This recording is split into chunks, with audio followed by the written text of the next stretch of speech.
One would never guess that these people stood on the brink of war. And they're afraid. They turn to drink to forget their fears. Anything you want to forget?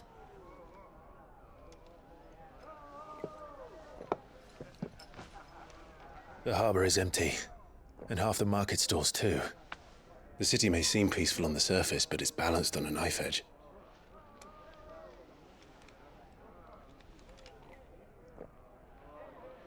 Were we to give it a nudge, it might be just the distraction we need to reach the Mother Crystal. I thought you might say that. We should send for Gav. We'll need someone to keep the fires we start from going out. And we can busy ourselves scheming until he gets here. I'll send a Stolas then.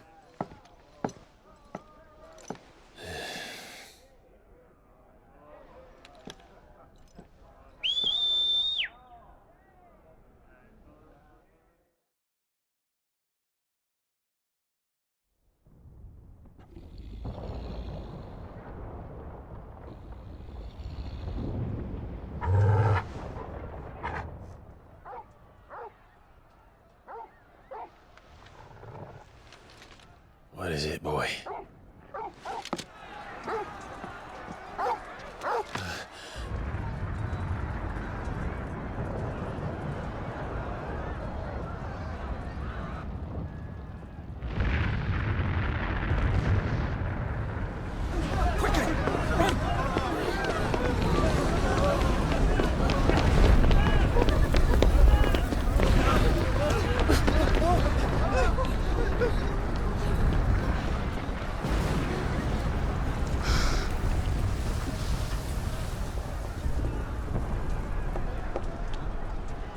What's happening? I don't know. Torgal!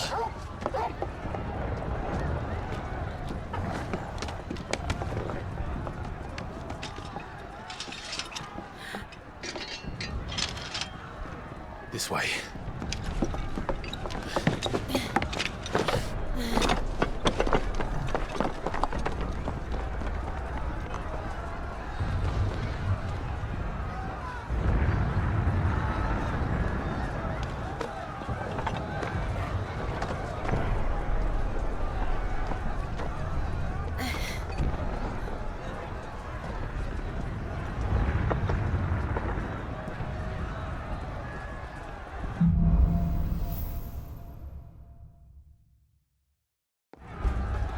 The city...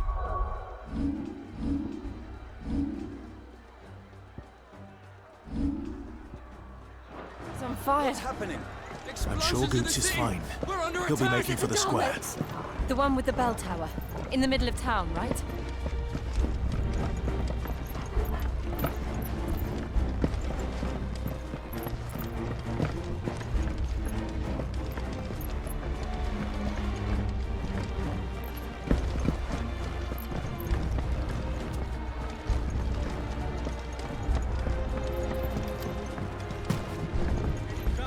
Watchman or sentry is to be slain on sight. Must spare the citizenry.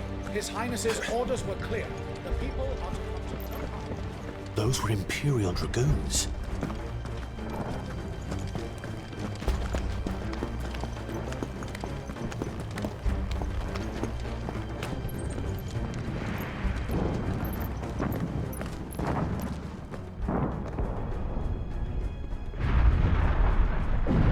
What in the hell is going on? Let's go and see. Right.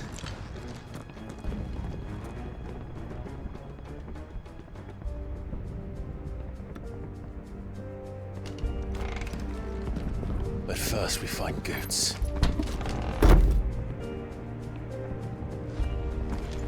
I just hope he's all right. You there! Identify yourself! Do we have to? Go for it! Go for it!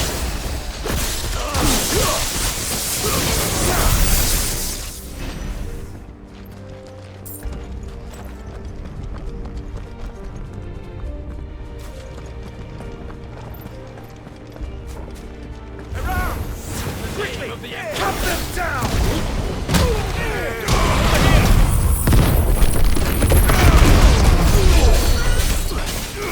Go for it!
What is this then?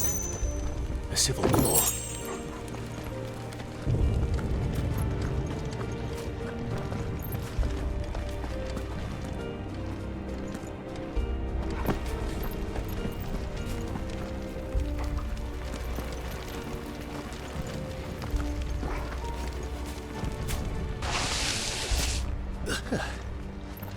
Never thought I'd be glad to fall into a sewer.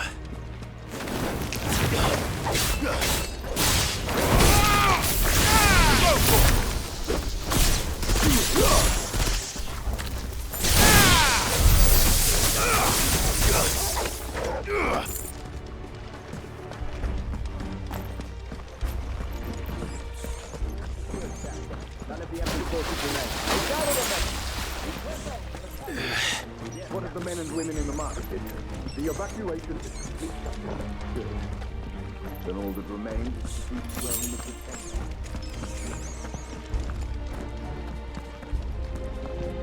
king. There it is. The bell tower. Right. Let's go.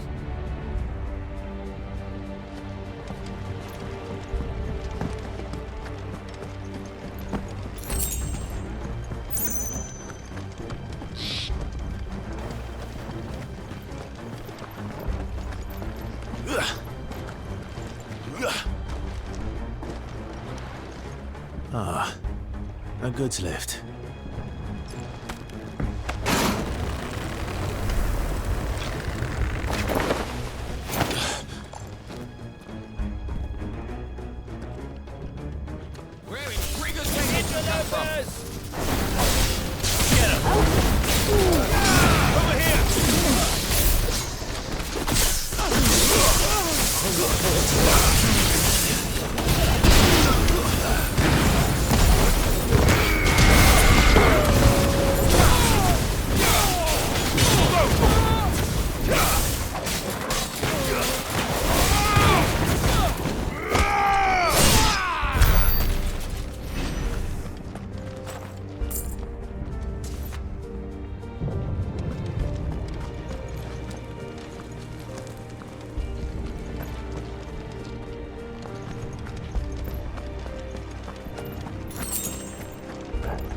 Bet you're all ready.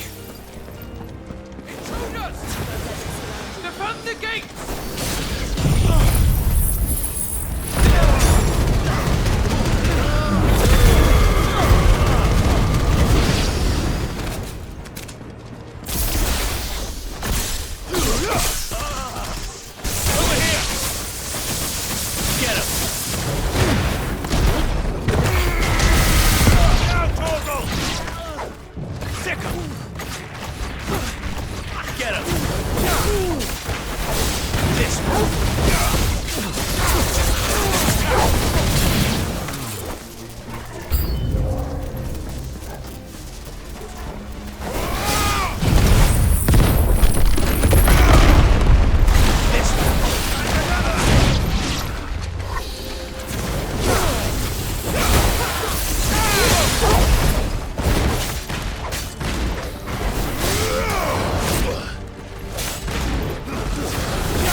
way around.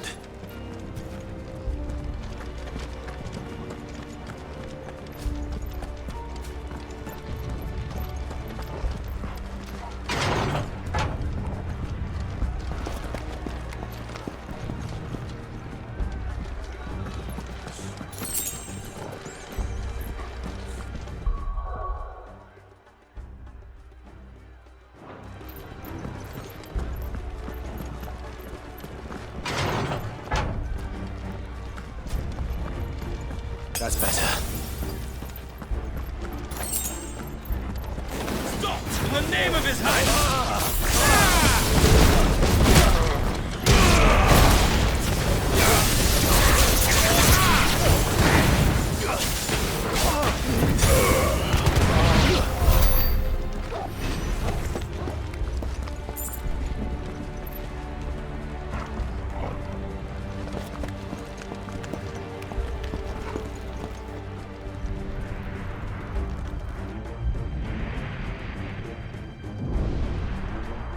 Hold on, kids. We're coming.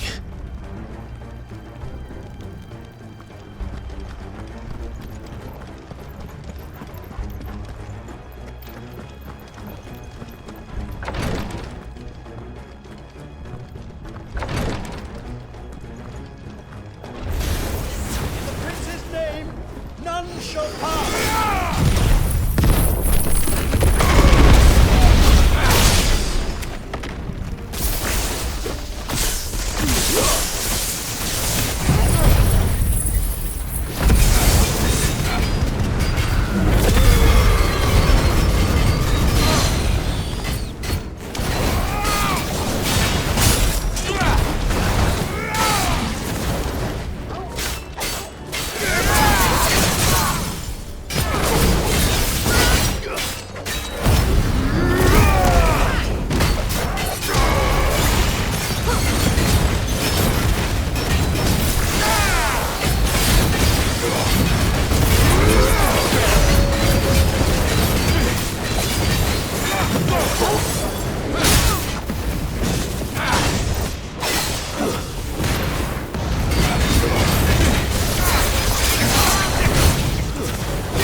Enemies on the rampart! Kill them!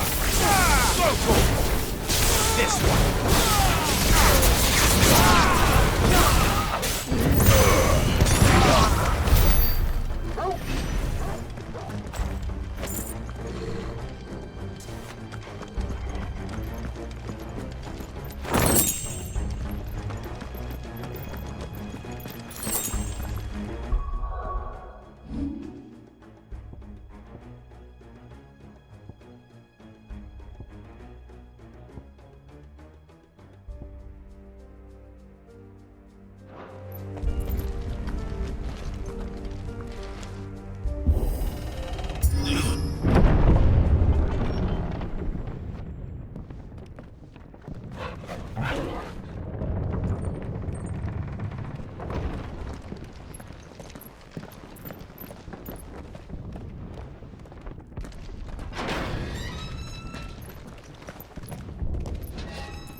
Can you see him anywhere?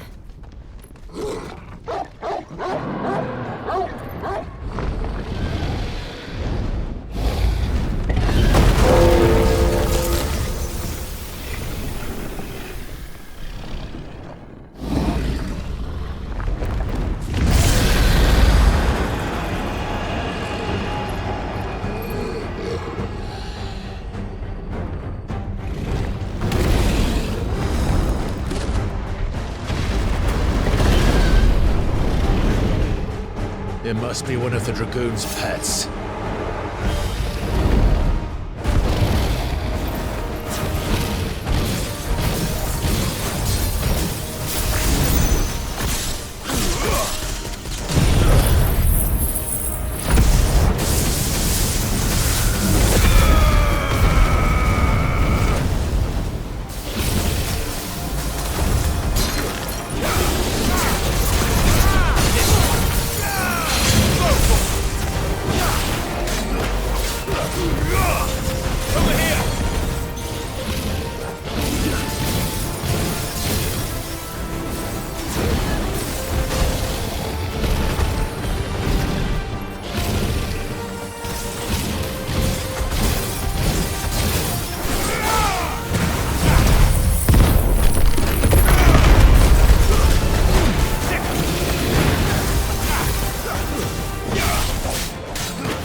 Are you alright? Goods, there you are. I didn't know there'd be a dragon. All right, let's get out of here. Oh! What now? Is that the Mother Crystal's heart? What the hell is it doing up there?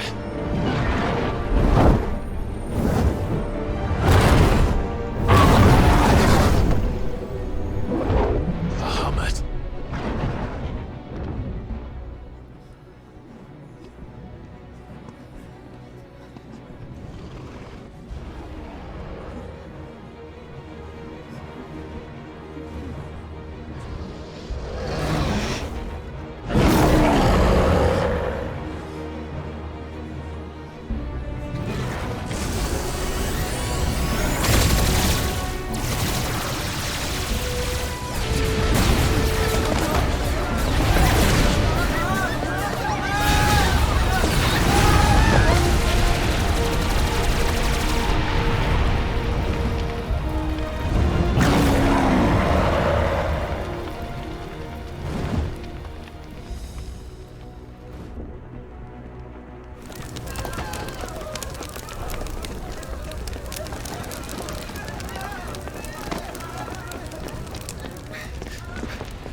Your Highness, don't do this. We must leave. Now, Your Grace. I beg of you. This is not what he wanted. Something's happened. Forgive me, Yod, but I must put a stop to this. Your Grace!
So, what do we do now then?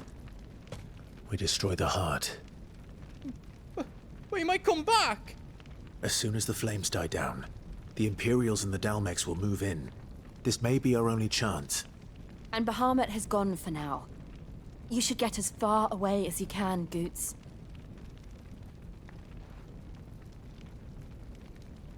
What?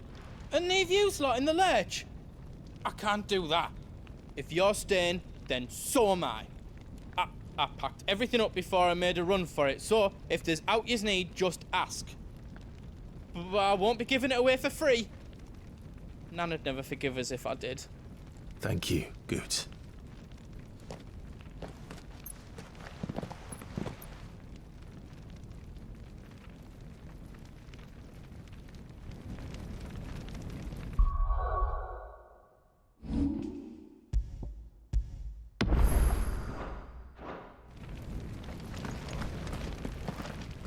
Just let me get me stuff out. Welcome to the Big Hammer. Did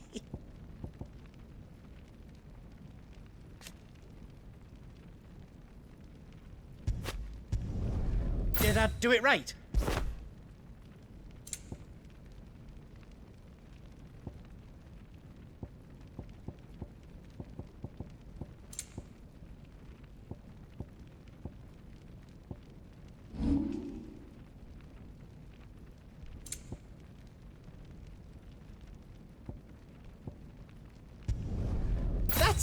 10 times better than it was before.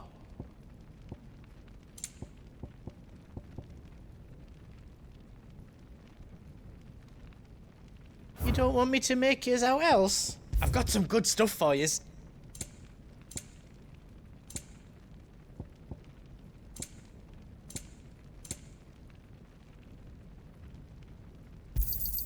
Is there else you need? Righto, here you go. You've got everything you need then. Drake's tail is right there, Clive. It's time to free Storm from the Crystal's curse.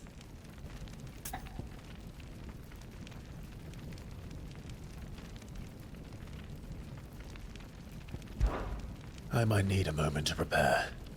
Of course.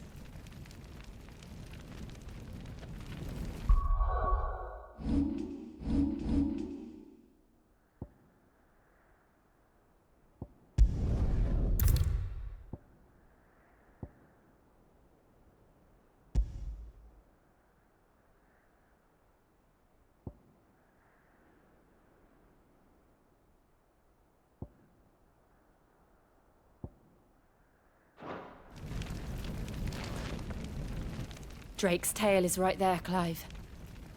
It's time to free Storm from the Crystal's curse. Oh, it's past time. But remember, Bahamut is still out there. And I dare say we'll be seeing him again before the night is done.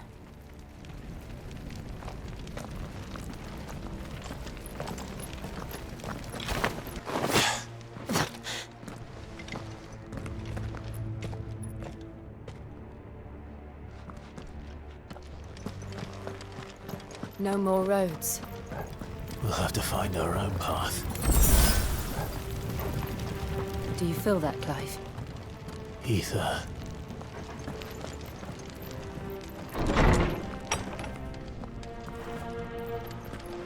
Just what we need. Another flood. Already time. There's no reason to hold back.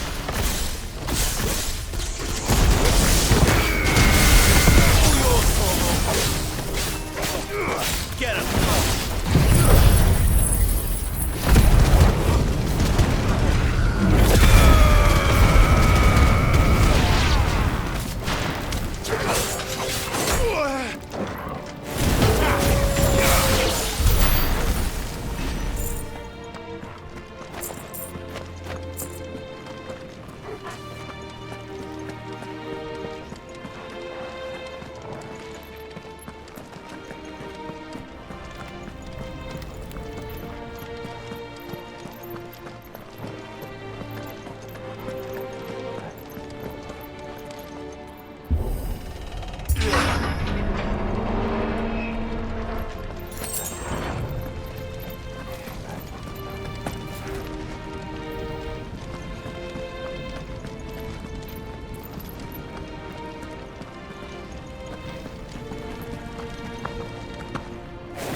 hide.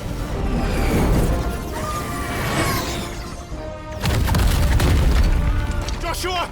Joshua!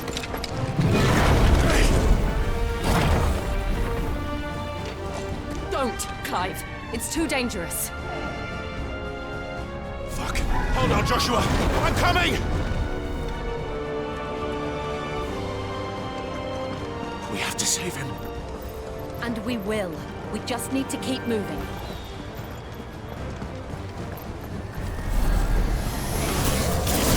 Have again! Not now!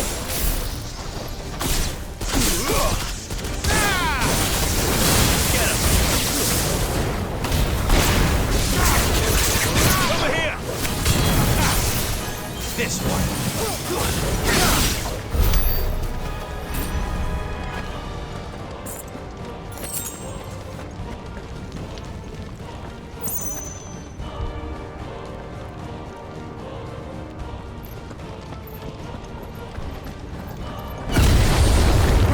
What was that?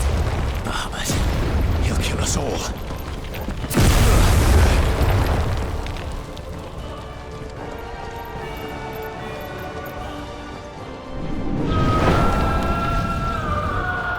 There he is. Joshua! I'm here, brother! Clive. He can't hear you. Joshua! They're heading for the heart. Then so should we.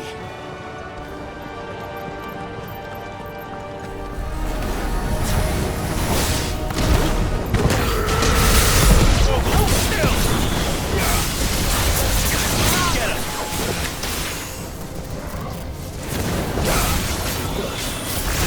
Over here!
We don't have time for this!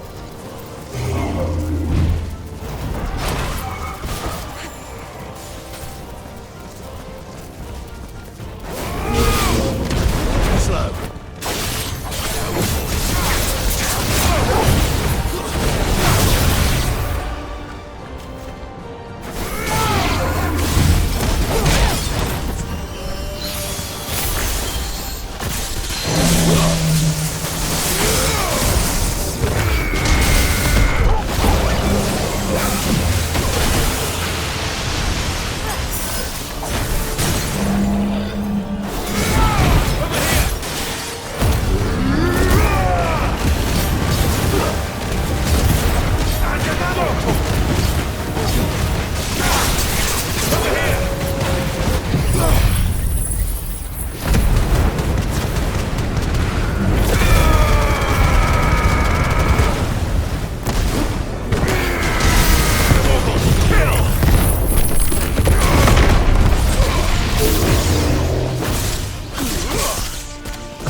those the council chambers? How are they still standing? I don't know.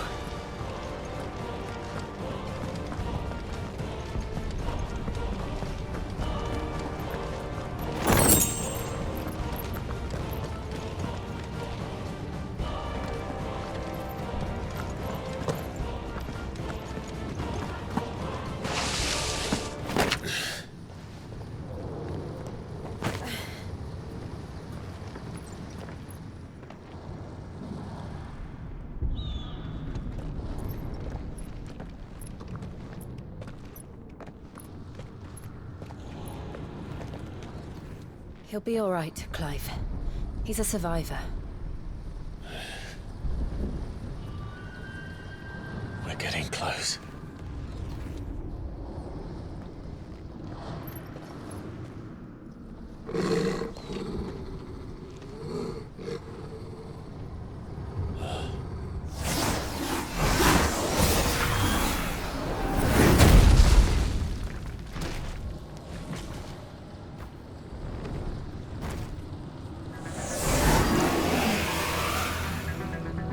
It looks like somebody doesn't want us getting any closer. I don't care what it wants. Neither do I.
These beasts...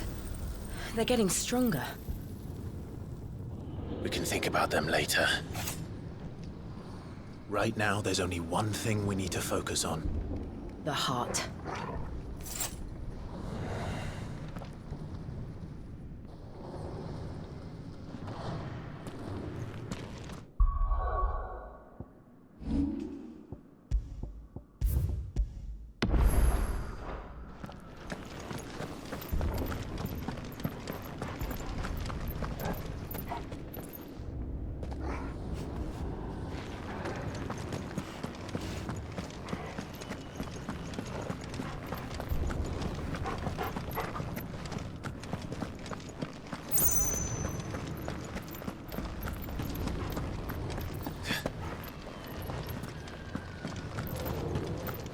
We might be able to get up through the building.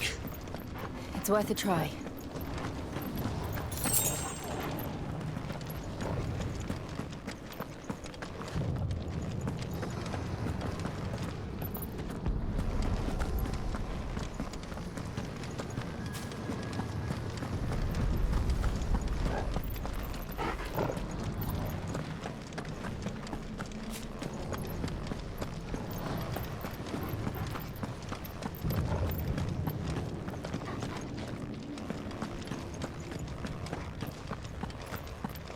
Quiet. There's someone up there.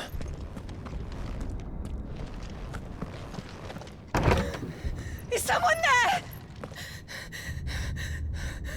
Arthur, It's you. what happened here?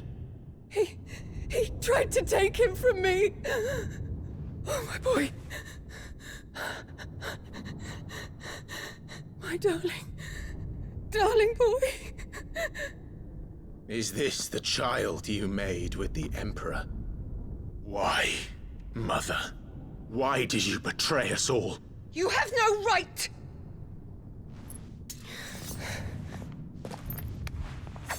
Answer him. We took you in, savage. Show some respect for those who raised you.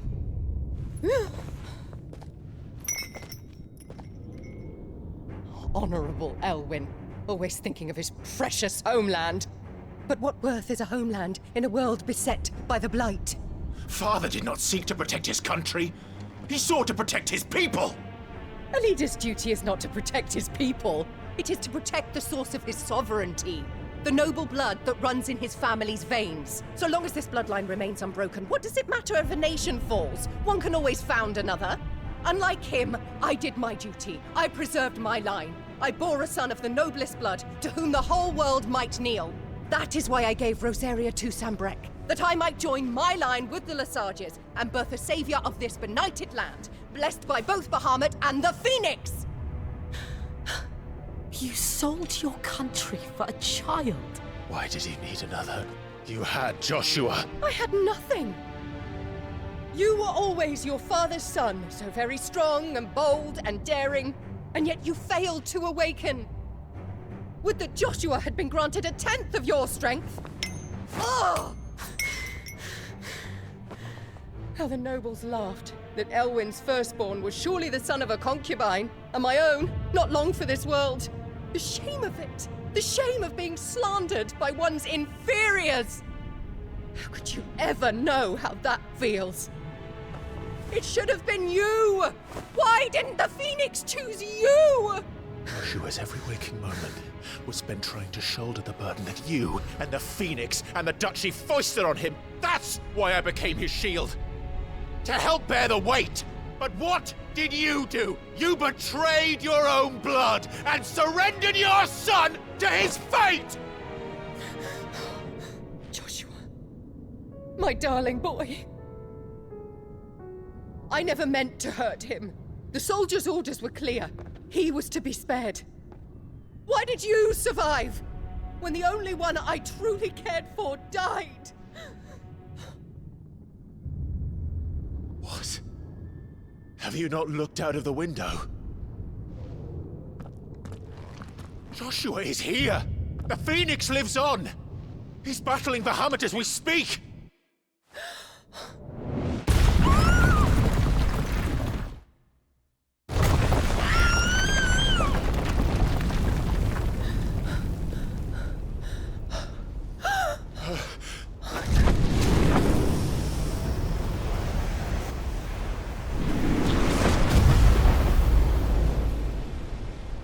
Joshua! Wake up!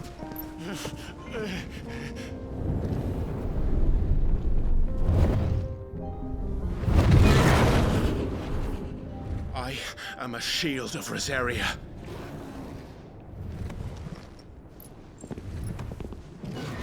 And I will do my duty. What are you...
come back for you.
than I've ever seen!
Thank the Founder!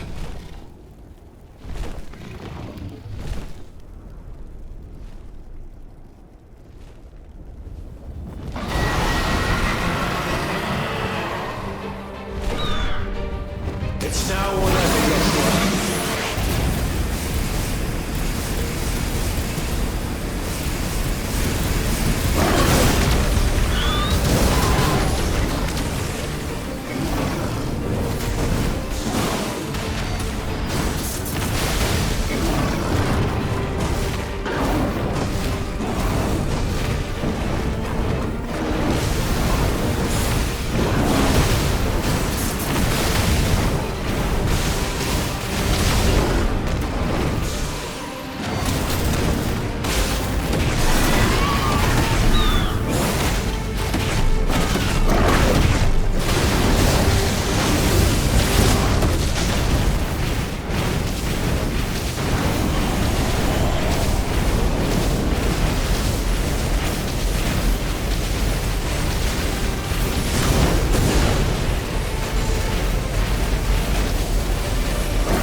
If you're sure.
What now?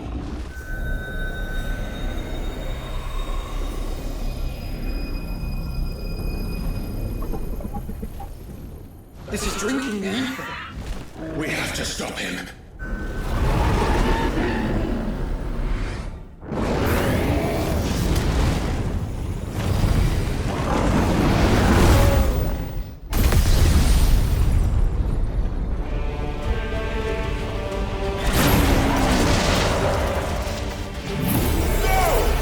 I'm here.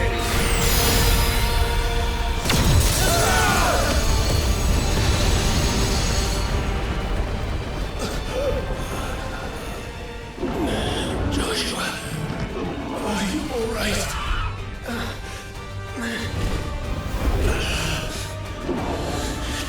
Damn it. You have to be stronger than this. Come on, Ifrit.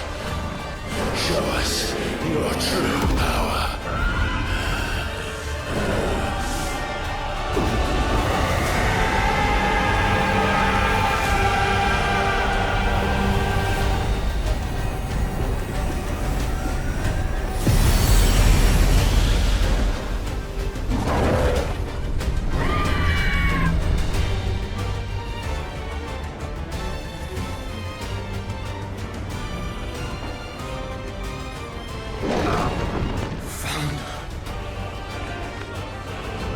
Have we become one?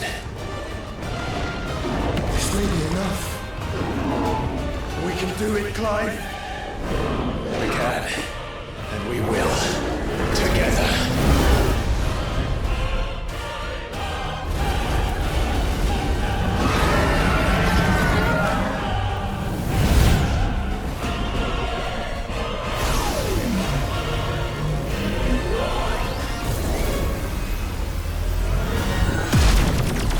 Are you ready? Ready!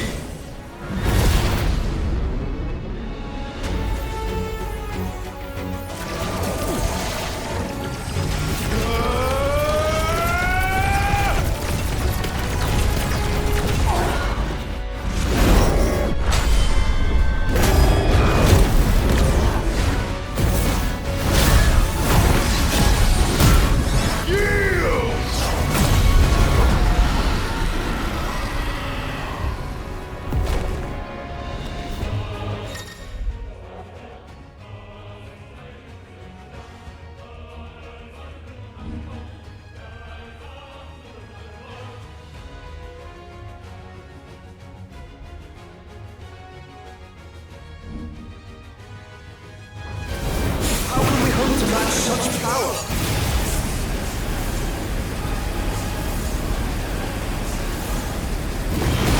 By trusting in our own.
on the world.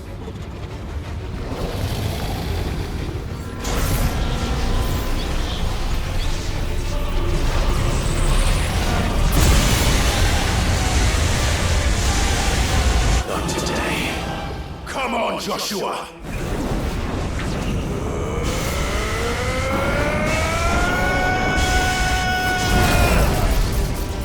This ends now!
Dion!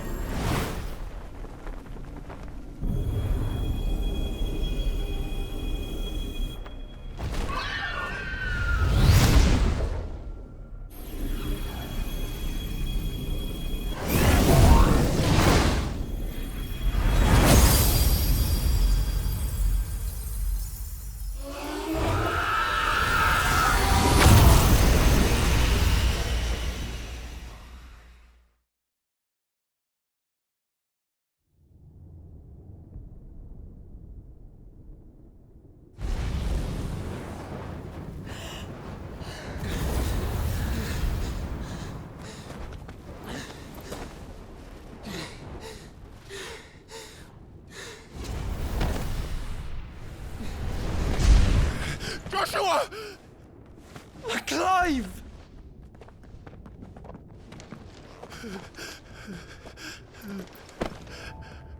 My brother. I'm sorry. I'm so sorry. You're alive. We both are. Nothing else matters.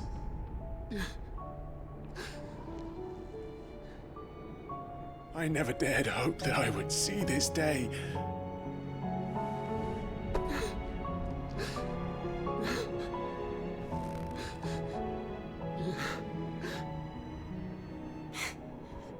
Reunited at last. Jill.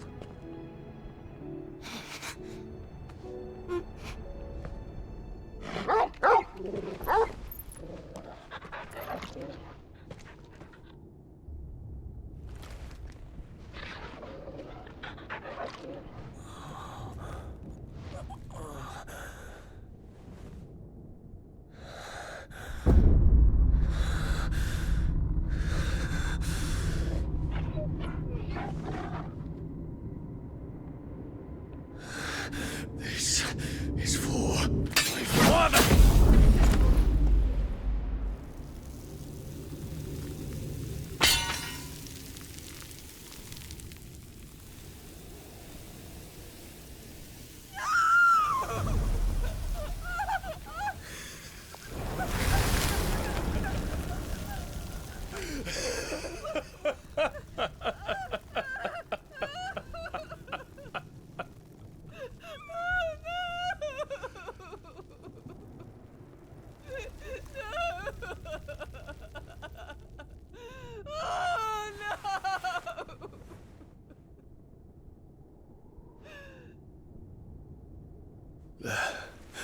It is done.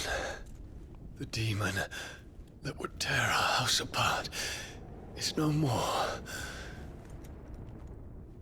Father.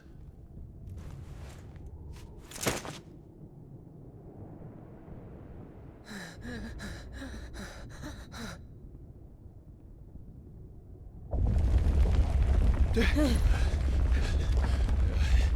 Mother Crystal. It's collapsing. Right. We need to leave. No. Wait.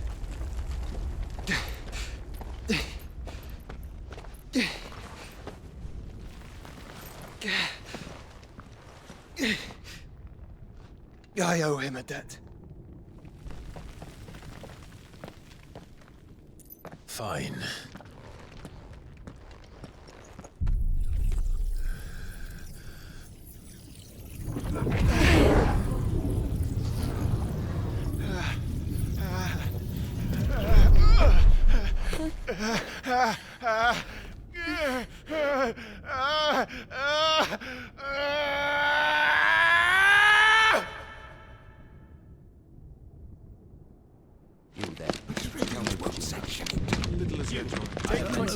Don't reinforce the walls.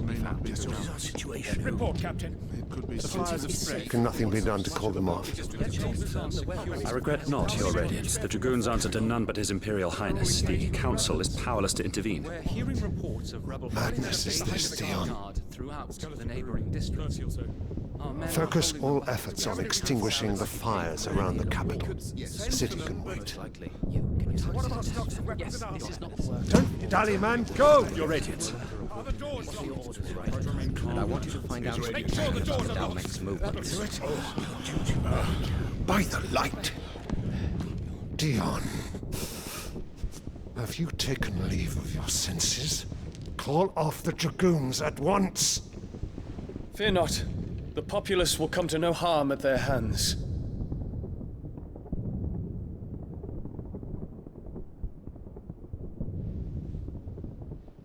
I am here to save you, Father. Save me? A creeping darkness hides in the heart of Sanbreque.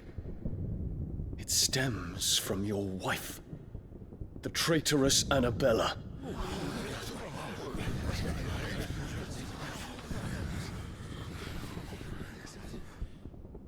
Not another word, Dion. Father, though you may not see it, the darkness has taken hold of you. It has made you forget yourself. But I bid you remember, there was a time when you ruled not with cruelty, but with compassion. Why now do you turn your back on your people? Why now do you seek to stoke the fires of war? You too have borne witness to this change, Your Eminences. And you know, as well as I, who is responsible for it. A puppet now sits upon the throne, but cut his strings, and the master loses the power! What? Dion, you bear steel before your Emperor? Guards! Take him!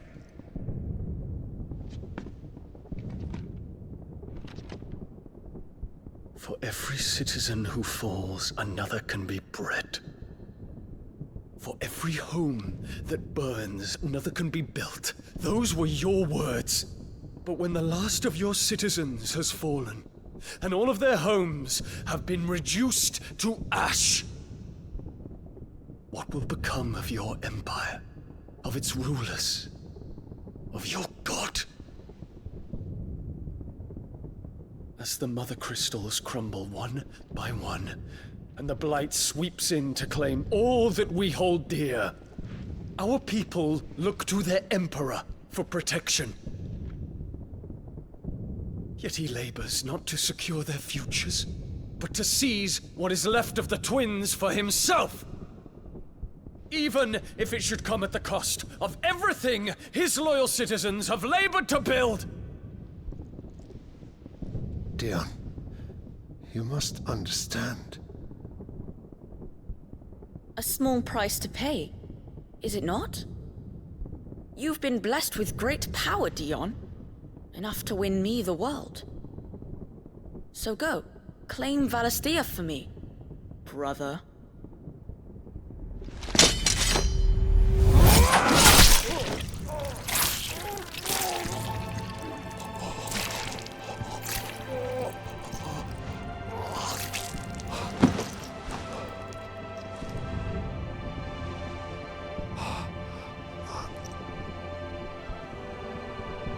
Dion.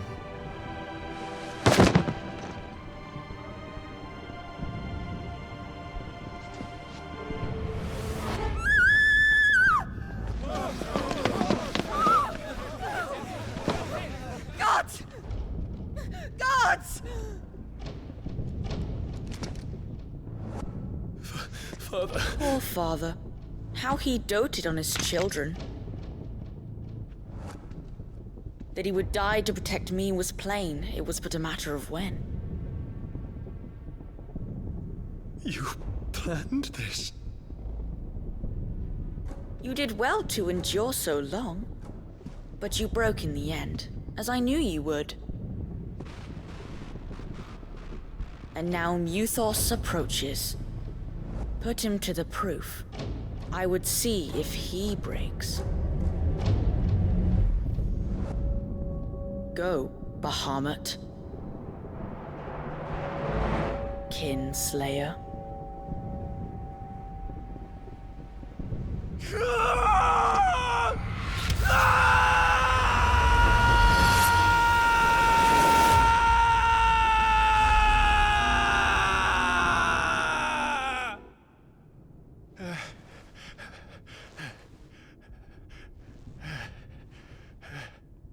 Not again. Brother? It's a long story.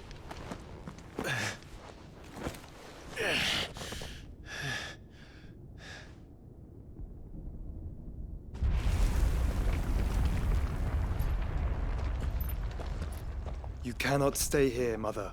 Come. Take my hand.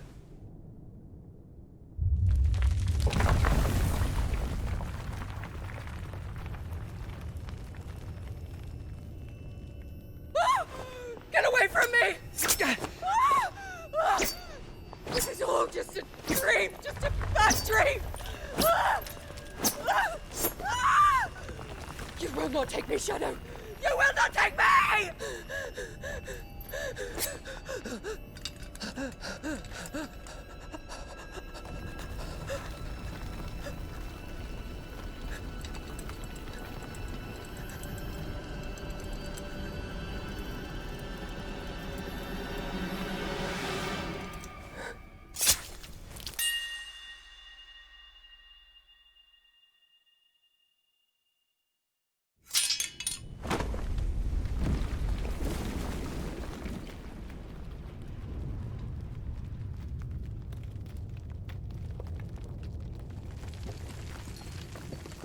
Mother.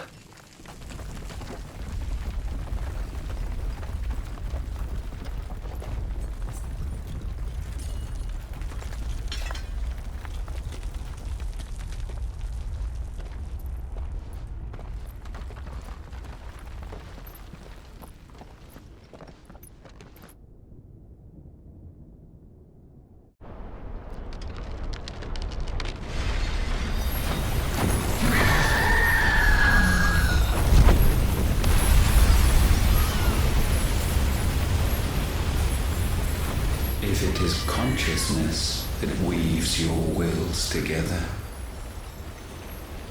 consciousness that blurs the boundary between your own will and that of others,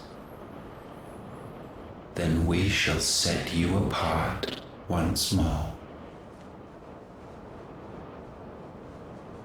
The ties that bind you shall be severed, and humanity return to its proper place.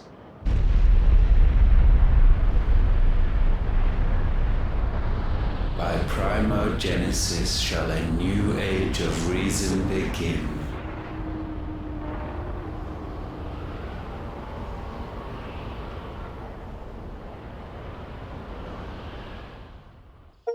Relax, Your Majesty.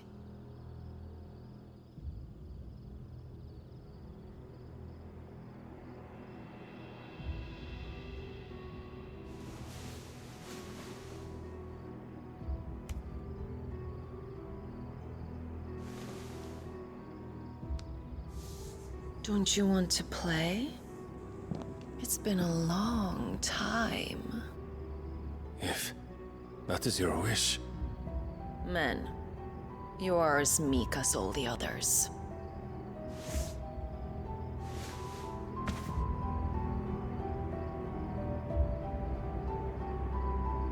Such feeble creatures.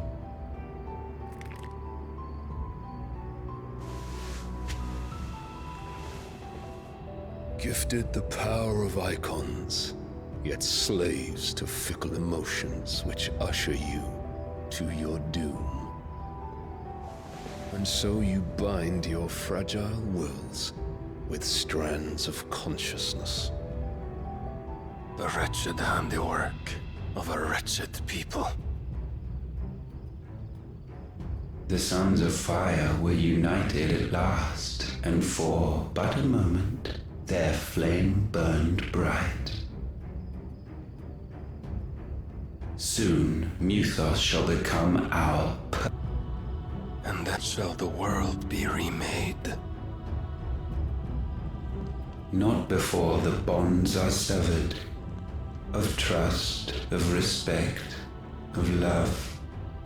Only when every strand of consciousness is cut away, may Muthos return to our side. By primogenesis shall all be undone. Mankind shall be rid of his wretchedness, and Muthos of his will. But while he yet clings to it, he has the power to forge bonds anew. And so we bid you, find Muthos, and sever every one. To destroy that which has no physical form, you ask the impossible. There is nothing your black blade cannot cut, Odin. We shall unite with Muthos, and bring forth a new world. So long as our vessel remains unclaimed by humanity. It shall be done, Master. My will is yours.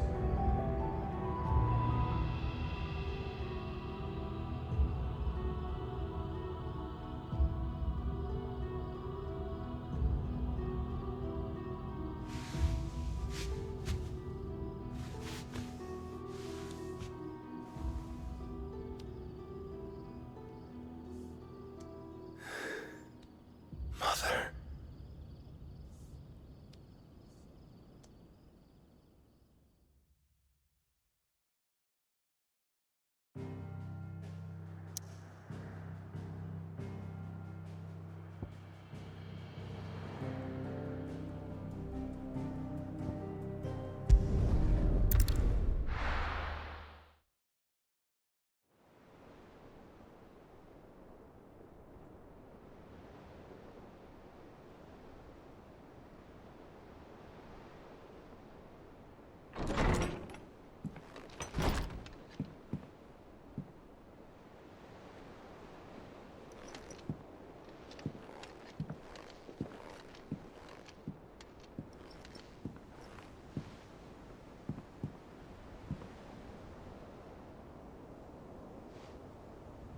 How is your brother?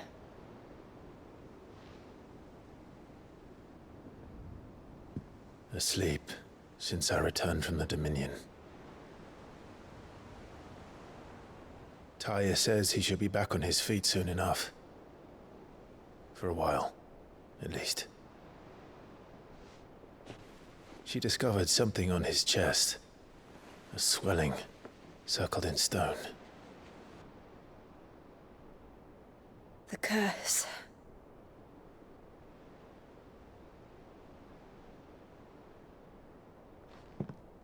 For every mountain we climb, another rises up to greet us, doesn't it? It's never ending.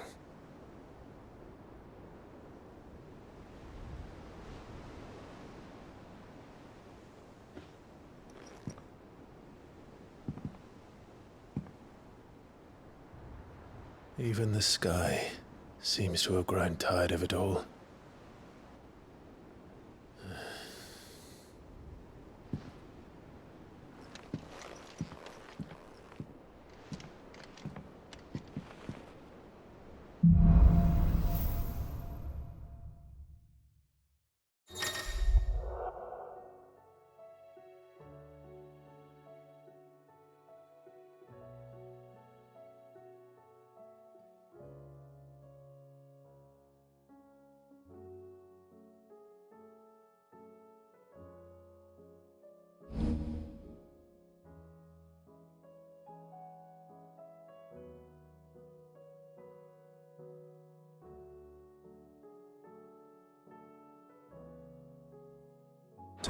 happy if I disturb Joshua while he rests.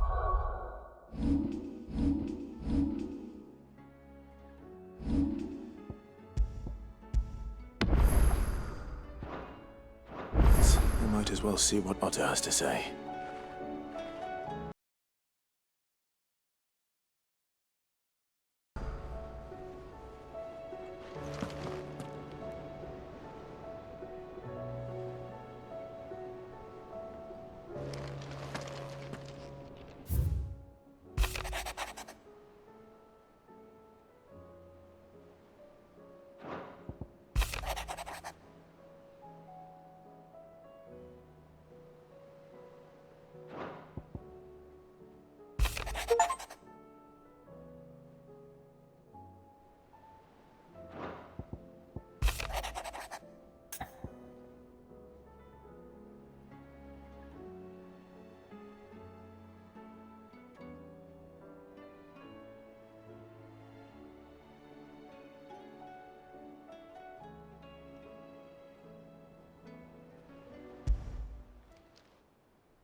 Hopefully it's nothing.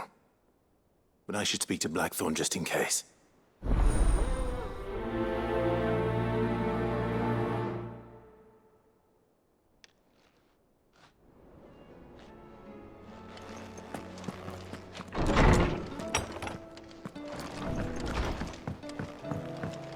Did you see the pair that got hauled into tires? Aye, all left. Still alive, are ya?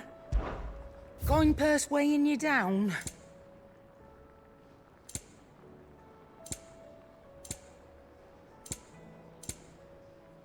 Is that all?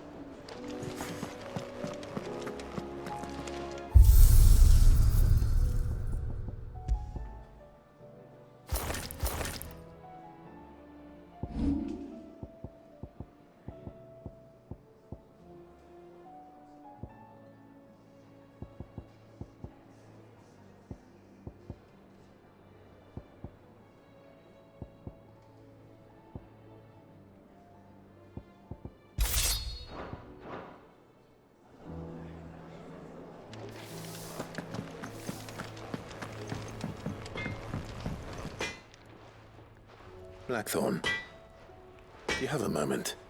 Not really, no. This won't take long. I just wanted to ask how you're getting on. August was worried about you, that you might still be doubting your craft, even after learning the trick of that cuirass. Is there something else weighing on your mind? Perhaps sharing your thoughts might help. That bastard's like a dog with a bone. Still, he's got a keen eye, I'll give him that. He's just, well, Karen showed me something. Something I've never seen before. And that was? A sword. An odd-looking thing with a single edge blade. The metal itself wasn't anything to write home about, but fuck me, the edge on it. You could slice a man clean in two with a weapon like that, and he'd be halfway home before he even realized he'd been cut. So that's what's troubling you? Nah, no. Not troubling me exactly. More distracting. Can't stop thinking, how do you get an edge that sharp? It's driving me mad. And if you knew how to do it, we could arm the curse breakers with even better blades. That's about the size of it, yeah. I'll see what I can find out. Sharper swords are always welcome. And we can't have our master blacksmith being distracted. You're a soft touch, you know that. But I can't say I'm not grateful for it. Good luck, eh? Thank you. Let's see what Karen knows about this sword.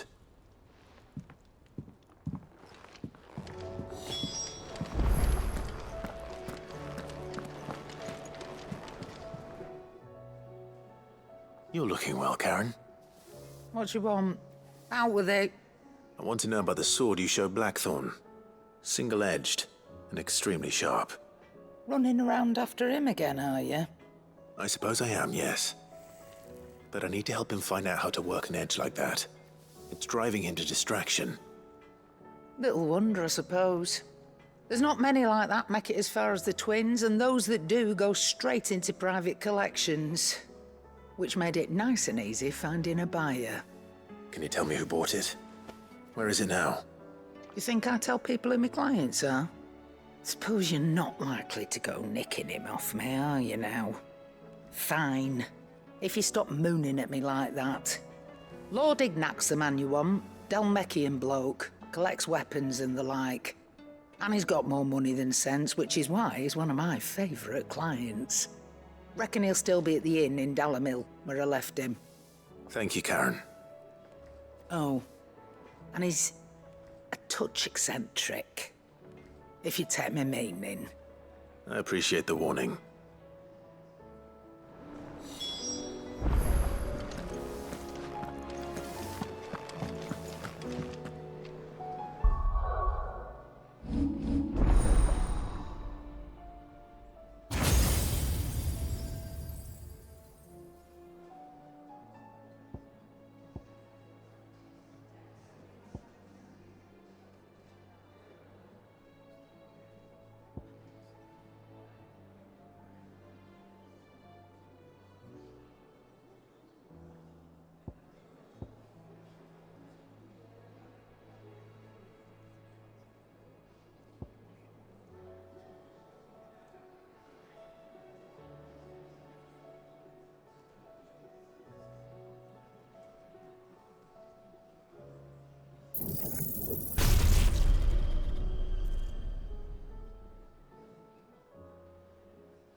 Did you see that?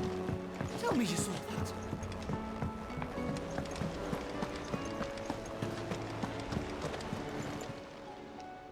Oh, I wasn't expecting you back, so. Here you are. You earned this.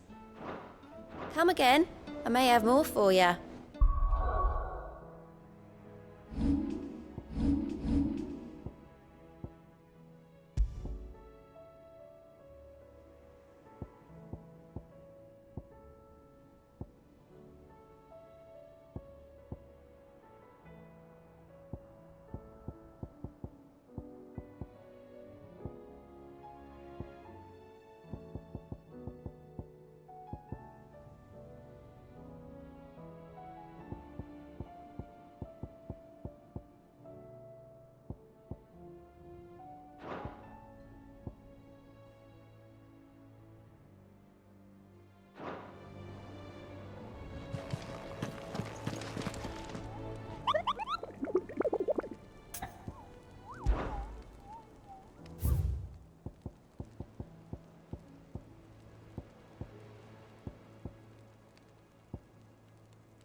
Otto, how fares the realm?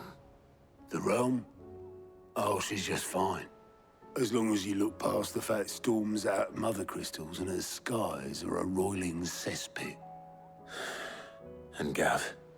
He's with your uncle in the Free Cities, helping Mid with her project. Sent an owl their way the moment the winds turned foul. Still waiting on a reply, though. Do you have any good news? Well, that depends on your definition of good. All right, fine. What do you suggest we do? Oh, no, I'm just the messenger. I leave the scheming to those more suited to the task. Could be that Lady Vivian and Old Tomes have their own thoughts on the current state of things. Could be that they don't. It certainly can't hurt to ask. I suppose not.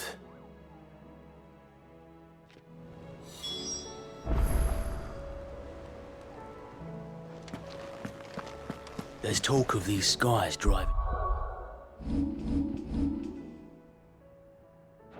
men mad. Most of the hideaways on edge.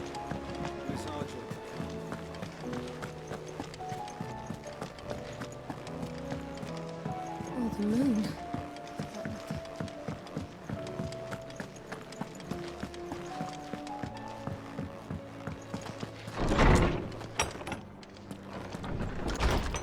Is a storm coming, Sid? Will there be thunder? Let me guess. You're here about the skies. Is there anything you don't know, Lawsman? It doesn't take a court astrologer to augur the obvious. As for what has disturbed the heavens, that, I believe, is a question the Fallen might be better placed to answer than I. And on the 6th day, did the gods tear the sun from the firmament, visiting darkness upon their prideful sons and daughters. But I dare say you remember your childhood lessons on the sins of Zemeckis only too well. You think they're connected? That Ultima was one of the gods responsible? Well, he has certainly exhibited powers that we mortals would associate with the divine. There is nothing divine about him. But he wouldn't be the first god of whom that could be said, now would he? Yet for all the fairy tales that tell of the sins, there is almost nothing in the way of actual historical accounts. Had I the Journal of Moss the Chronicler, I may have been able to tell you more, but alas, I fear all remaining copies have been lost to time. You will forgive me, I hope? Certainly not. Because there is nothing to forgive. Even without this journal, you provided us ample wisdom. And we will always be grateful for it.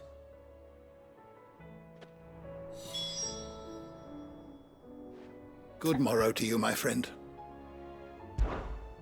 I have compiled some new entries, if you would like to see them.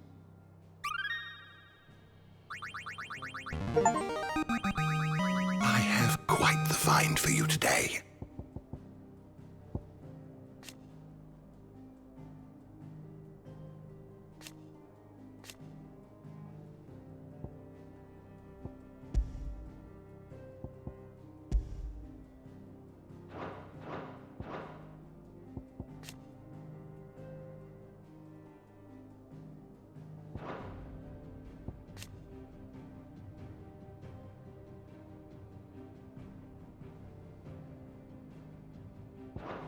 You wish to study the tomes?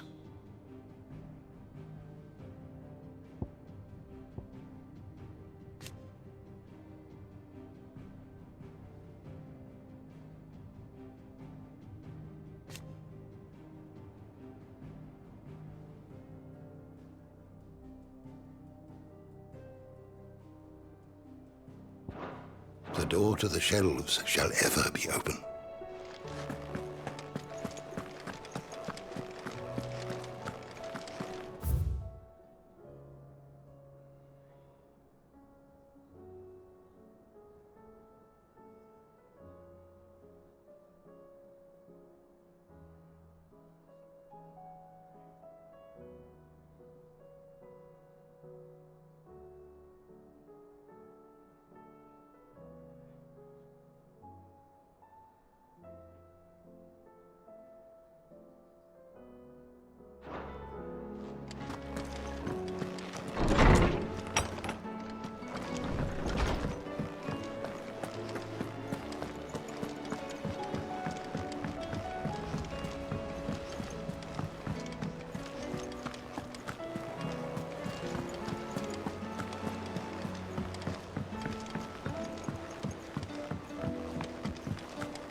Sanktforian, do you? Not bad, if I do say so myself. And?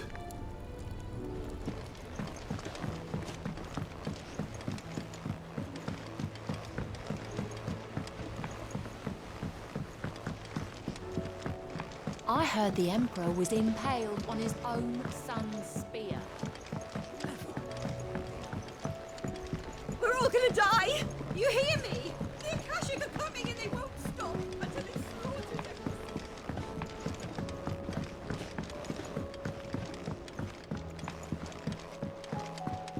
All this fuss over a few dark clouds. That's it then. Here, Sid. Reckon you might be just the man to help me out of a bit of bother, if you've a mind to. Let's hear it. Well, it's about this alembic the chief's got me making. Lovely bit of kit it is. Bung in a solution you want splitting, and it will separate it out, just like that. Problem is, it won't always get rid of all the impurities. And with some of the stuff we need it for, that ain't good enough. Which is why I've been looking for something to filter the liquid we'll be cooking off. And that's where I was hoping you could help me out. I imagine Ty could get some use out of this alembic too. Distilling medicines and the like. All right. Why not? Proper job! So what exactly do you need for this filter? Nothing but bomb ash'll do, says the chief. Gave me a sample she'd obtained from the university stores. Couldn't believe my eyes. You pour the blackest blight water through it, and it comes out clear as a mountain stream. So, I did a bit of reading about where I might be able to get hold of some. And do you know what I found out? It's only the blimmin' bones of a bomb king. They leave them behind when they die, see? I take it that's where I come in. If you wouldn't mind. I saw a billet on the hunt board for one just the other day. Would have gone myself, but, well, fighting dirty great balls of flame ain't exactly my forte. You, on the other hand... All right. I'll see what I can do. Thank you kindly. And good hunting, eh?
How is it that every one of your little excursions presages some inexplicable catastrophe? Not that you are to blame for the Dominion's fate. No one could have predicted the actions of the Crown Prince. I'm sorry I couldn't save your home. My countrymen are stronger than you think. A few toppled clock towers won't break their spirits. They'll be back on their feet in no time. I hope so. Look at us. Bluer than a pair of bog crabs. Tempting though it may be, sulking will not help us find a solution to this mess. You believe there's one to be found? I don't know. But I am certain we're more likely to find it if we first examine the facts.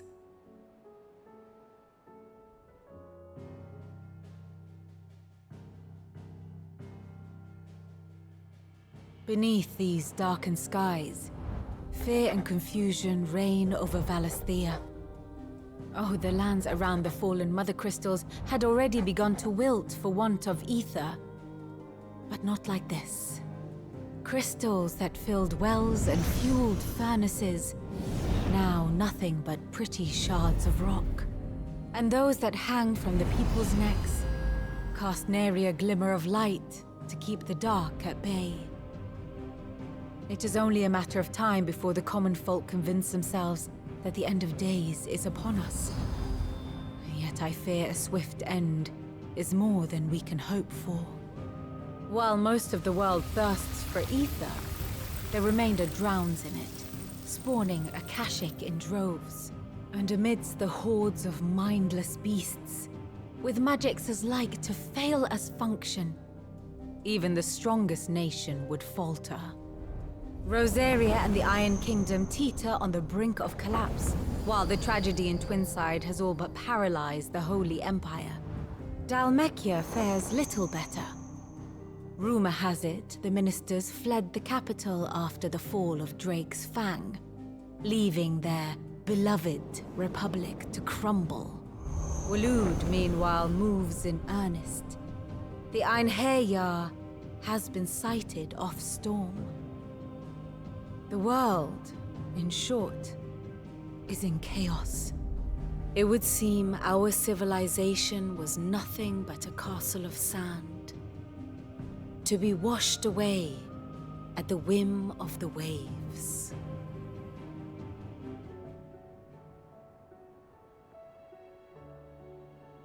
A castle of sand. Not my best flourish, but it seemed fitting. The reports I've received are considerably more blunt in their appraisal. Without the protection of their nations, it will fall to the people to defend themselves against those who would take what is theirs. Which is only ever going to end one way.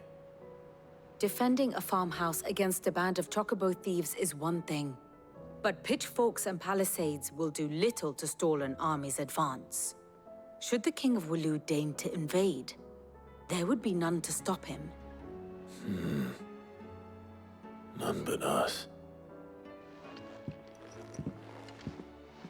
Perhaps Otto will be more inclined to share his thoughts when he hears what the others had to say.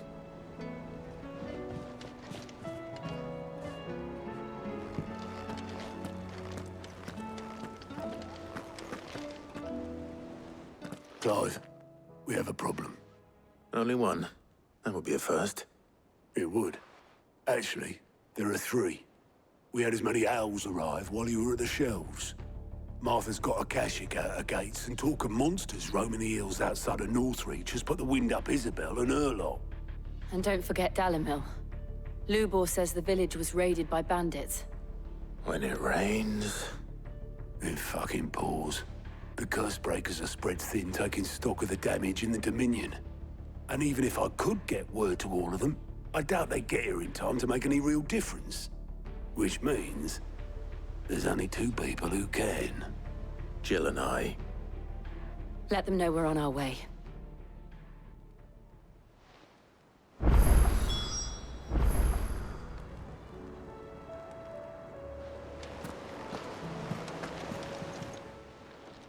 Clive! Anything catch your eye?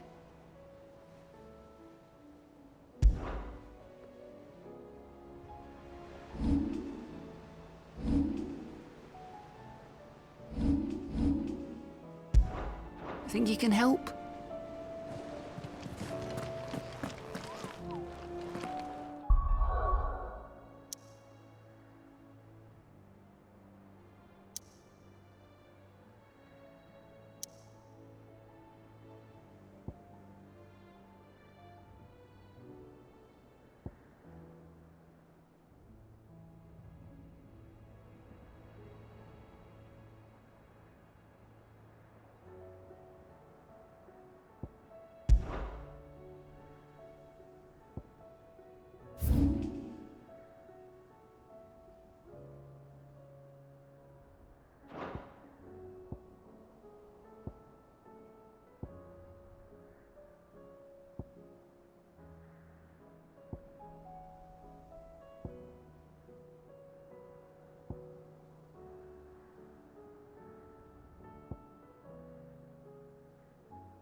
army must have tired of their pets. But if they won't feed them, neither will I. Attack!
This beast isn't to be trifled with.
this one.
Death.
This one.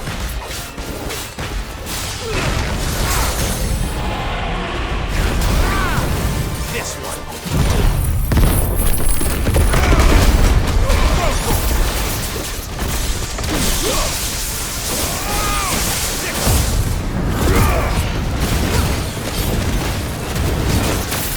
Over here.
Definitely not to be trifled with.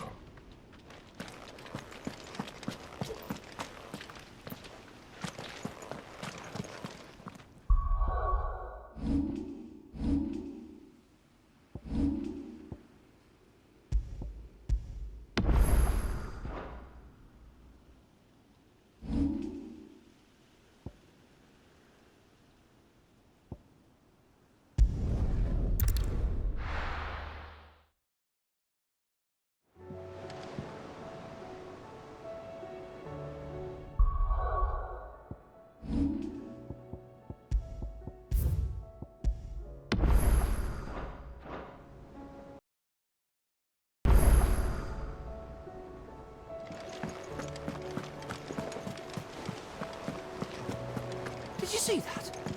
Tell me you saw that.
but not for long.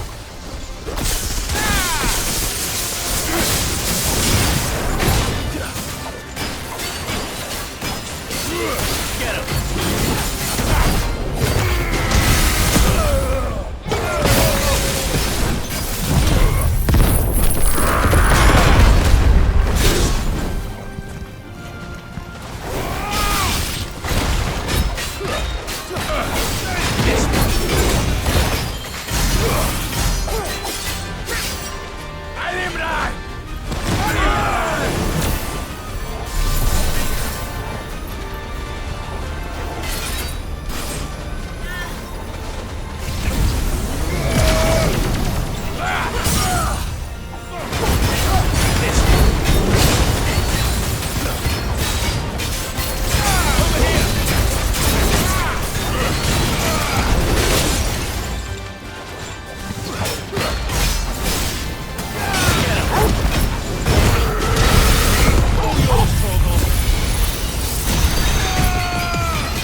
No more vengeance. No more war.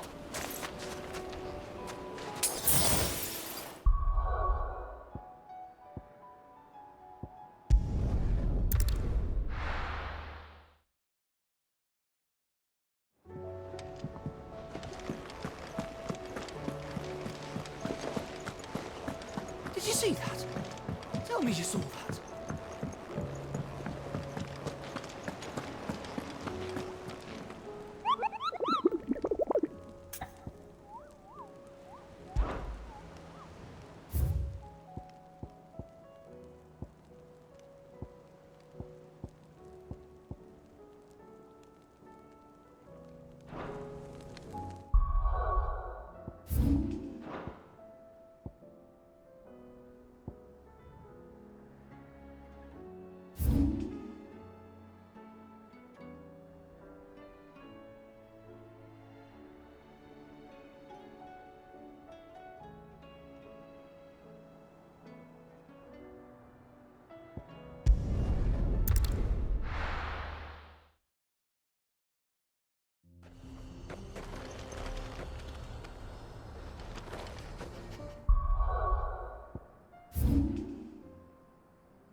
Come on. run like the wind.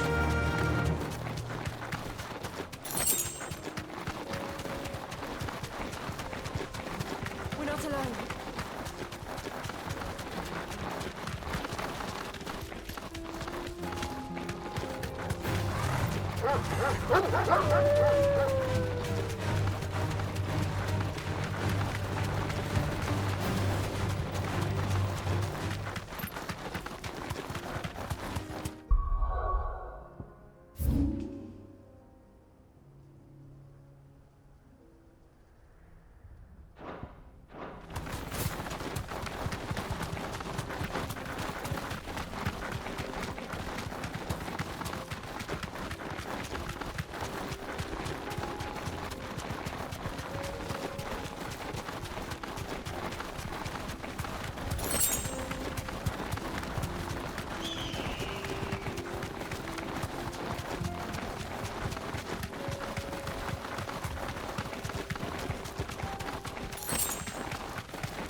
Another god's forsaken soul, eh? Only those who have nothing go empty pockets.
deserter turned outlaw. We were more similar than he knew.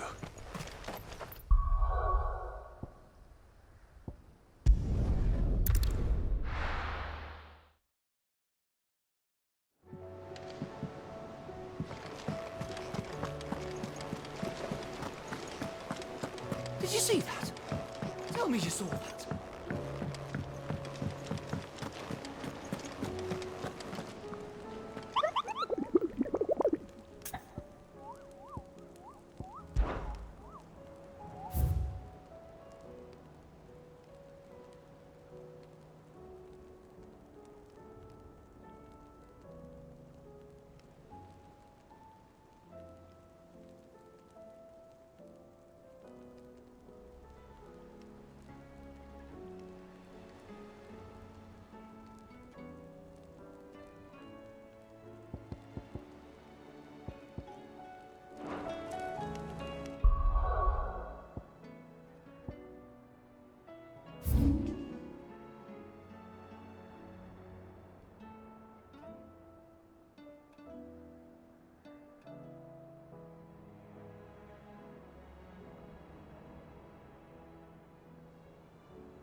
Ready, go?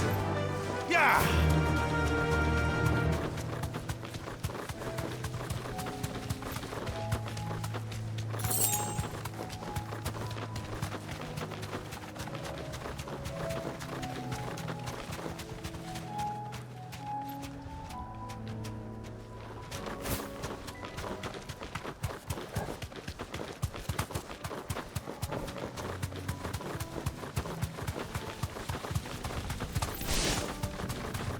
We're not alone.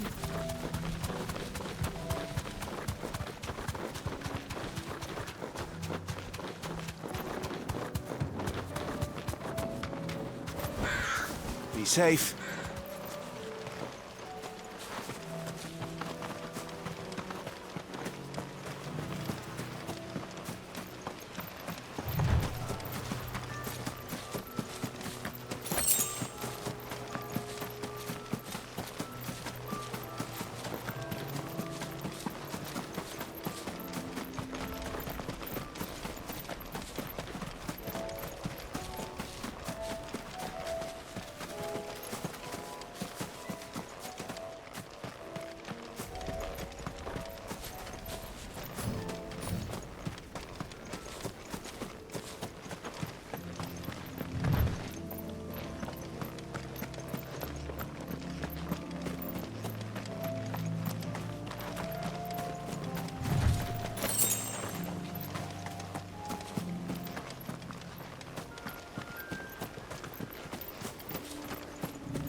have here?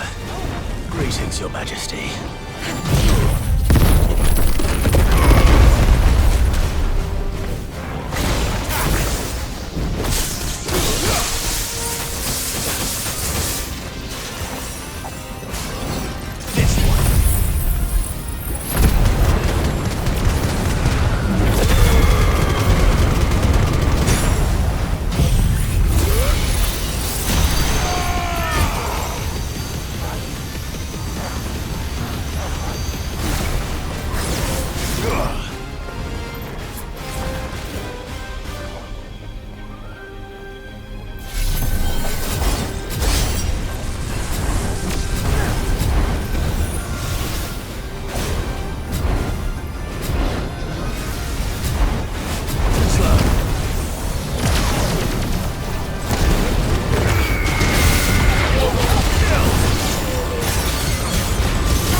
Your reign is over.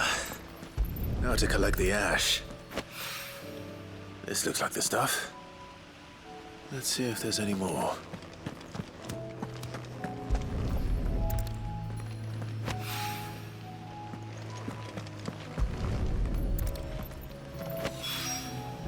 That should do it. If the wine needs more than this, he can fetch it himself. That's better.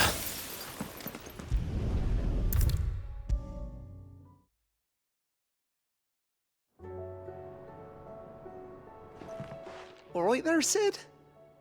How's that hunt for the bomb ash going? I have it here.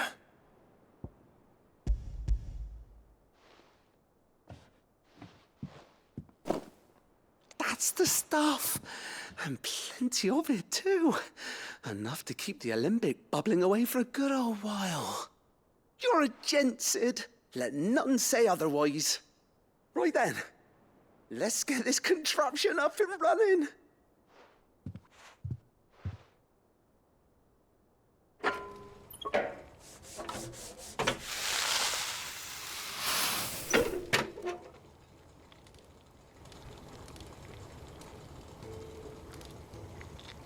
There we have it.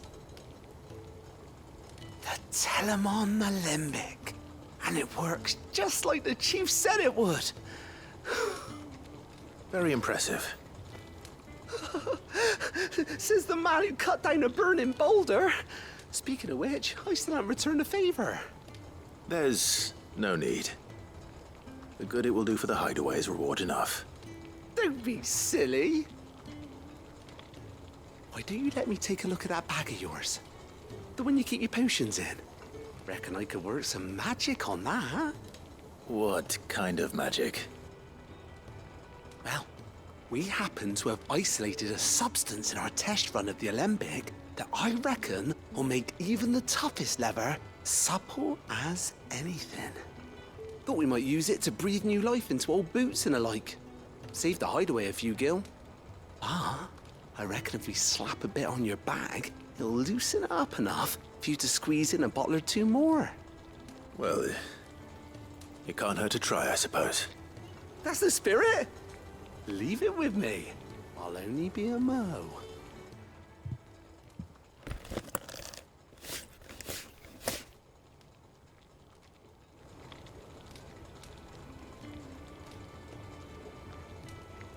Well, what do you reckon?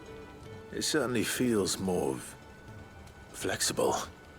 Right? Told you. Thank you. I think. No. Thank you for supporting Mid and the rest of us in our endeavors. Without you, we'd never have been able to discover wonders like that stuff I rubbed on your bag. And I'm telling you, there's plenty more where that came from.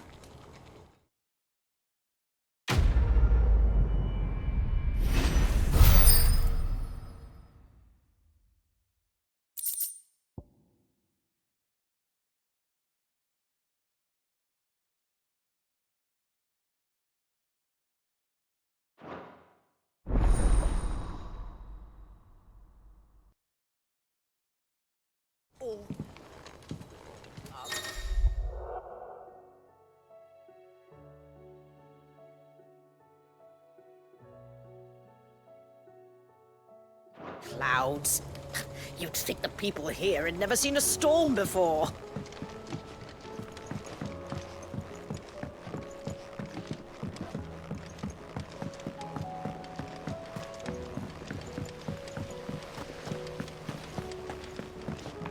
We're all gonna die! You hear me? The Akashic are coming and they won't stop until they've slaughtered him. I heard the Emperor was impaled on his own son's spear.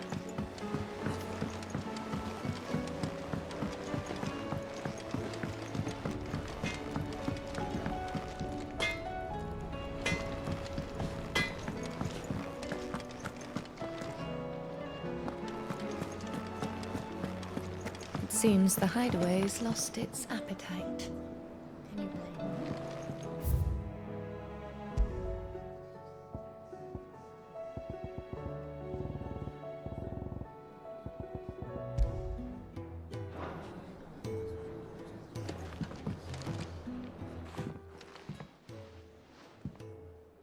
Sid! Look what the Cursebreakers brought back from Dalmekia. Said they were all the rage in Dalamil. Looks sort of funny if you ask me. I'll be damned. Have you had one before? Something smells good. What are we having? Bombs! And they are good. You should try one.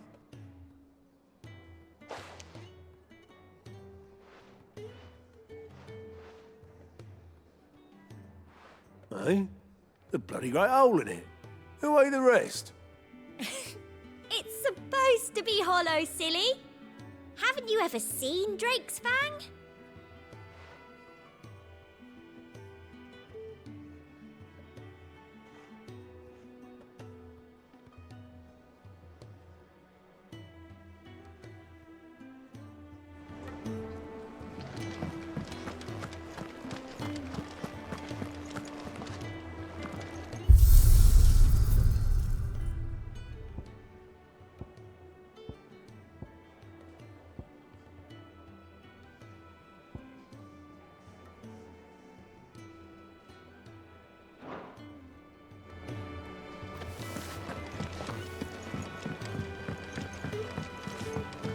Oh, the moon.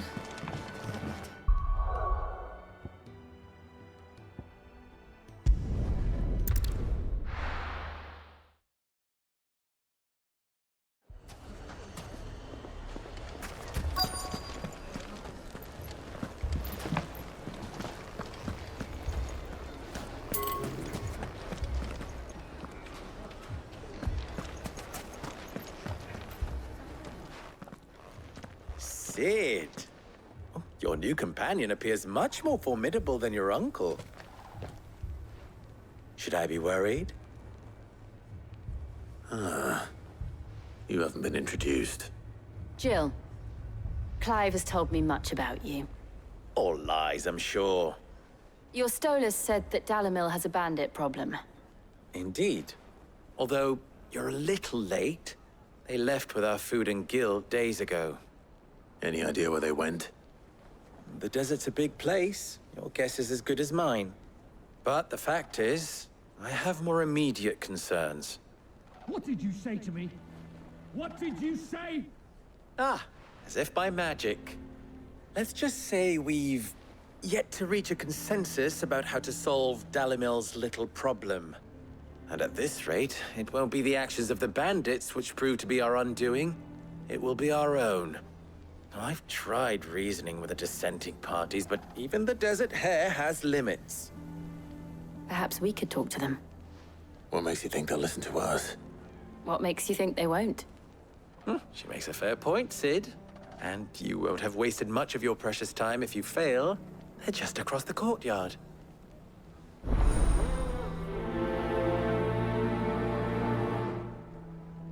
Suppose we just follow the shouting.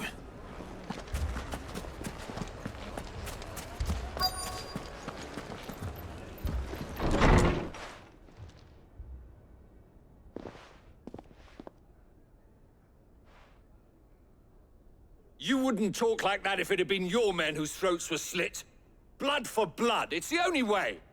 We hire mercenaries and have them mount the bandits' heads on our walls as a lesson to the rest. And what happens when those mercenaries are slaughtered like your men? Are you going to hire more? We're better off using that coin to buy food and supplies. If we hire mercenaries, the only thing we're buying is the bandits' ire. And you cannot fill empty bellies with that. Do you hear me? But what happens when they come back? Maybe it'll be your throat that's slit. That's enough. Both of you. Any more of this and I'll throw you out myself. Come back when you're ready to talk like adults.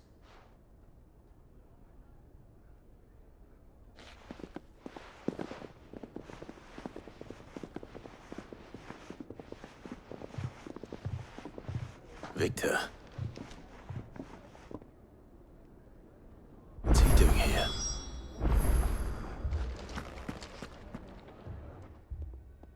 Sid. And Lady Jill. What brings you here?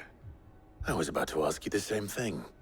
Costness is in chaos, and the markets have all but ceased to operate. The Briar's Kiss here in Dalimil is the only place I can reliably obtain supplies. I was here to do just that when Master Lubor told me of his troubles. He thought I might be able to talk some sense into these fools. But if you're here, I suppose his patience must be waning. Who are those people? Those were the thorns in Lubor's side. And the reason this place might be headed the same way as Costness. It's these accursed skies. The darkness is enough to drive a man to madness. Or an entire city, for that matter. We're still working on the skies. But in the meantime, perhaps we can find a solution to Dalimil's problems. I hope so. For all our sakes.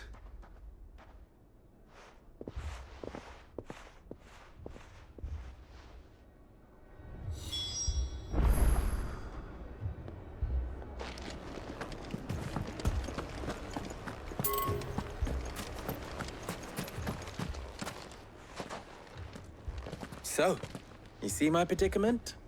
What I saw was a room full of people who were angry and afraid. And with good reason by the sound of it. But if left to smolder, that anger and fear could set the entire town alight. My thoughts exactly. What to do? Both sides wish to protect their homes and livelihoods, if only they could agree on how. But as long as they are divided, we are vulnerable. And if there's one thing bandits like, it's an easy target. What would Sid the Outlaw suggest? Well, if it were my namesake, he'd let them choose for themselves, and be on hand to pick up the pieces when it all went wrong. That sounds like a recipe for disaster. A recipe for disaster is precisely what it is. But perhaps that realization would be enough to make them question the ingredients. While it's plain neither Conrad nor Natalie will countenance the other's proposal, it may still be possible to make them doubt their own. Before presenting them with a third option. And that would be? To pool our resources and save the city ourselves. Why fight each other? When all that fear and anger can be directed at the bandits. It appears we have a plan of action. Victor, pay Conrad a visit. See if you can't convince him of his folly. I'll speak with Natalie. As you wish. Your faces are not well known in this town. That may prove useful. Don't worry, Victor and I will do most of the talking. You need only play along. Play along? What he means to say is yes.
People take notice of wealthy men. Shouldn't be too hard to track down Karen's collector.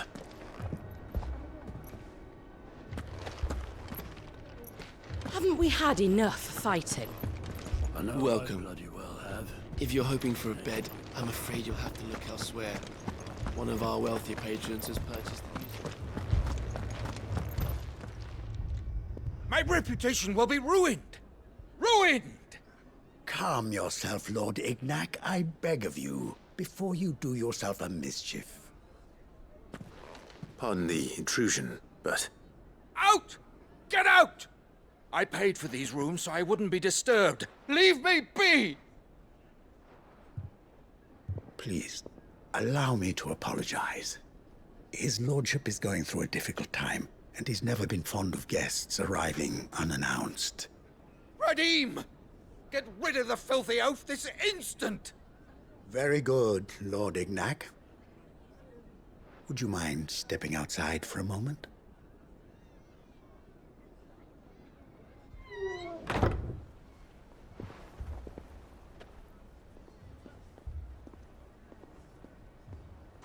I'm sorry if I've caused you any trouble. That? Oh, no. That's just how his lordship is.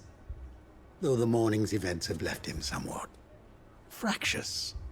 He has been dispossessed of his luggage, you see. The thieves also made away with a considerable amount of coin. Coin the innkeeper will soon be keen to collect. I don't suppose a certain blade was among the stolen items. A single-edged sword. It was purchased from a merchant friend of mine. Ah, you know Lady Karen?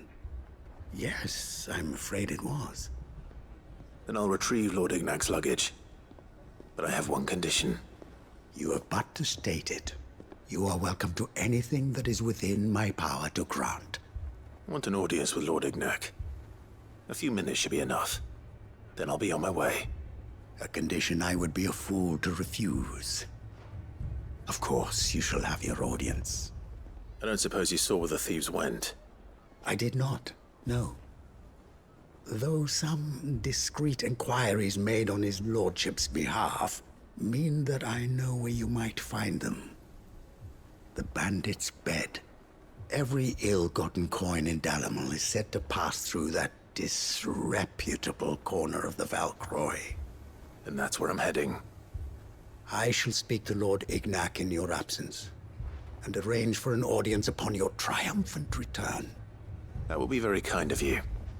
Farewell, and best of luck.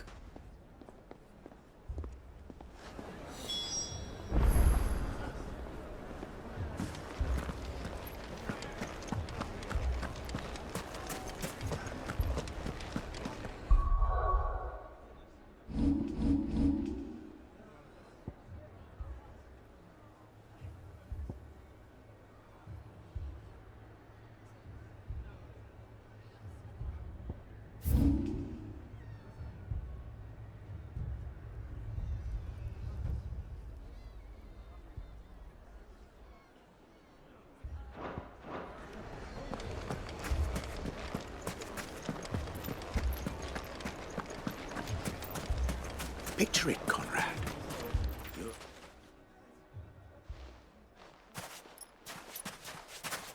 Ah, here she is. The Lady of the Spear herself. Conrad, may I introduce you to Jane, commander of the Red Wings, the oldest mercenary guild in the Free Cities. A pleasure, my lady. The pleasure is all mine. As I told you, I summoned the commander here from Canver to inquire about a contract. Victor says you told him no. That there aren't any men left to hire. Is that true? True as the crystals cracked. Nobles came and claimed every last one worth his salt. And not just from us Red Wings. You know of the 7 high houses. There must be 2 swords assigned each one. Granted, we have a few boys left. If it's boys you're looking for. Well, Conrad, are you saying that Dalamil's finest cannot defend this town better than a gaggle of unblooded striplings? That a band of beardless youths could better avenge the deaths of your brave men than you yourselves? Absolutely not. We'll show those bastards who they're dealing with.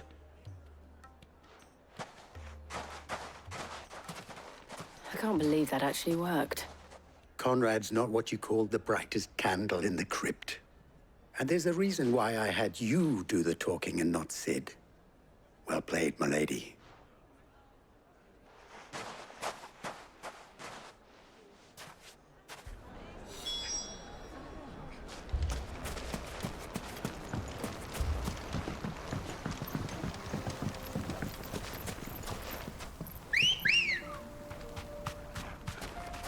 Good girl.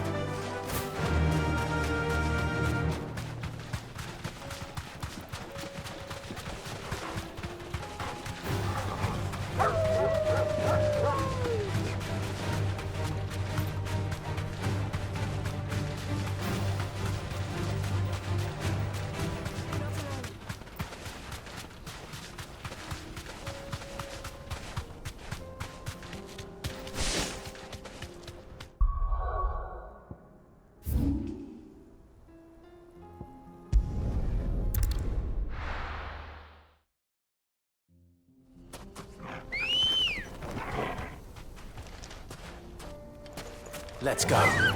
Run like the wind.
got company!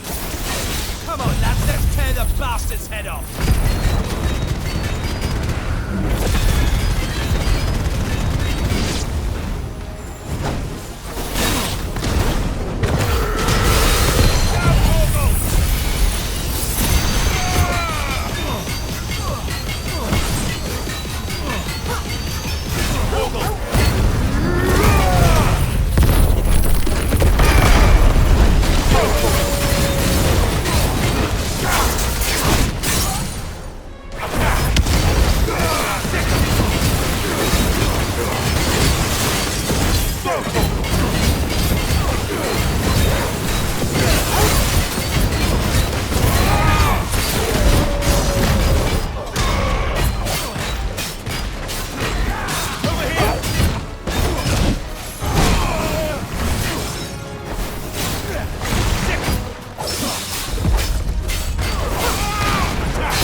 This must be Ignac's luggage.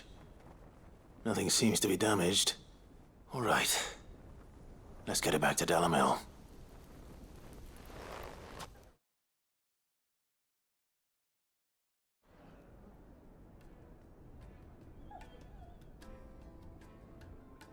I hear I have you to thank for the return of my effects. What shall I call you, my good man? Wyvern. Glad to make your acquaintance. A formidable name indeed. Well, Wyvern, I appear to be in your debt. Redeem here tells me you wished for an audience. Is that all? A few moments of your time should suffice, yes. You're a peculiar fellow, Wyvern. All right, speak. Master Wyvern was wondering if you could tell him about a certain single-edged sword you recently acquired. Oh, a true work of art, that one. Karen drove me hard on the price, but I would have sold her Radim here to get my hands on that sword. It was made in the Outer Isles, far beyond the Twins, and is used exclusively by the practitioners of a unique school of swordsmanship. They believe no combat should ever exceed a single strike, and hone their blades to such perfection that none ever does. Each sword is made for that one perfect stroke, and for that stroke only. They crack upon a second blow. There's a brutal sort of beauty to it, really. But how do they hone such an edge? Fine question. Why, they use a whetstone, of course. Whetstones, rather. A whole array of them, ranging from the coarse to the fine. 10,000 licks with the sharpening stone, then 10,000 more. But it is the final stone which lends the blade its legendary sharpness. A mineral quite foreign to this great realm of ours. And that is the key. The secret ingredient. Wyvern, it occurs to me that my little lecture is hardly equal to services rendered. Take this, together with my regards. The very stone of which I spoke, far rarer among collectors than even the blade itself, and a far more fitting payment. Thank you. Pardon the intrusion, my lordship. However, it is long past time we prepared ourselves to depart. So it is. I am locked in bitter competition with a rival collector of curiosities. I am one step ahead of the unscrupulous scoundrel, but he is hard at my heels. Are there many other collectors out there? Too many to count, but only one do I consider my nemesis. Lord Byron Rosfield, and is a perennial thorn in my side. I can imagine. Farewell, Wyvern. May our paths cross again. Radim, we mustn't dawdle.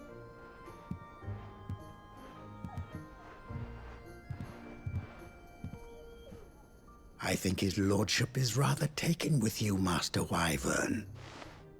Thank you again for your assistance. Coming, my lordship. I'll be right there.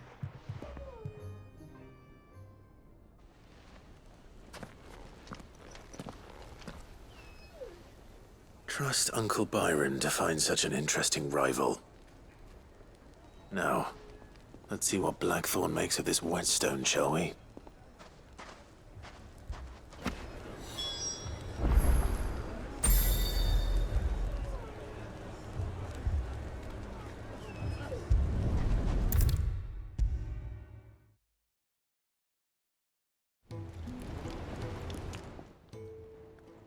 Sorry for the wait, but hopefully you'll agree it was worth it. You learned something about that sword, then? I did better than that.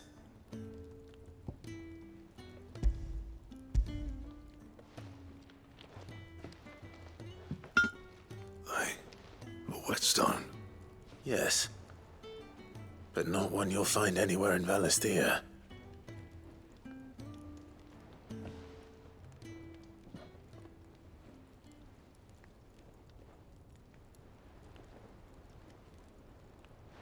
No wonder I couldn't get the same finish on the grinding wheel. One hit and all done, eh? Might not be so bad if all you ever fought were duels. Good luck on the battlefield. Your second opponent would be your last, no matter how good you were. Even so, is there some way it could be used to give the Cursebreakers an edge? I think so, yeah. With this whetstone and the right kind of steel, I could probably even make a twin of the blade that rattled me. But there'd be no replacing this little rock once I worn it down to a sliver.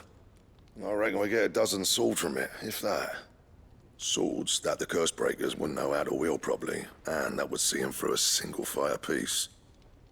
Nah, no point trying to copy that thing. Be about as much use as a wax anvil. But finishing our blades with a whetstone this fine, now that's something to consider. And what's finer than fallen masonry, eh? Or more hard-wearing, for that matter. Just imagine it.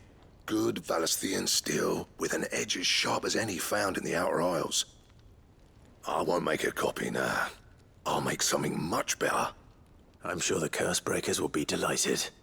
Just don't push yourself too hard.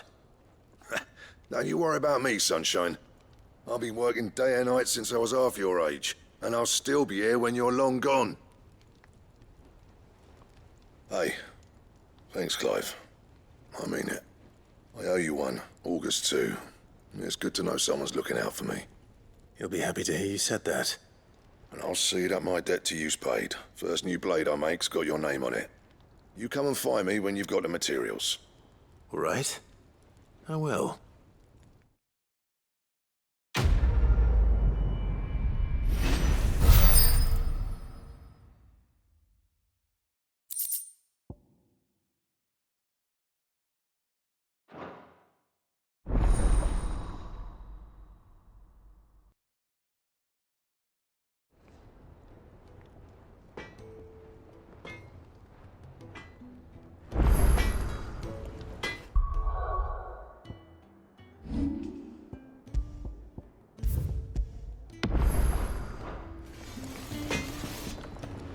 Trouble with your gear, or... what do you want?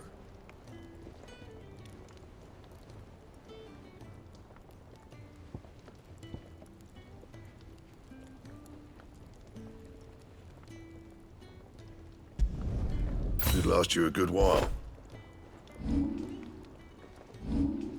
And?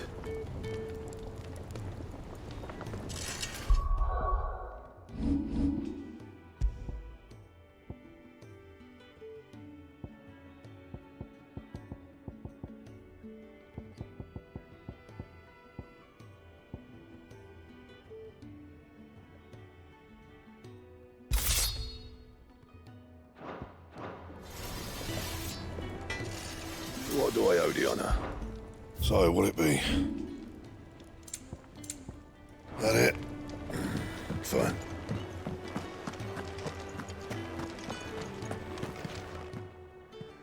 Aye, it's a dangerous world out there. Let's stop.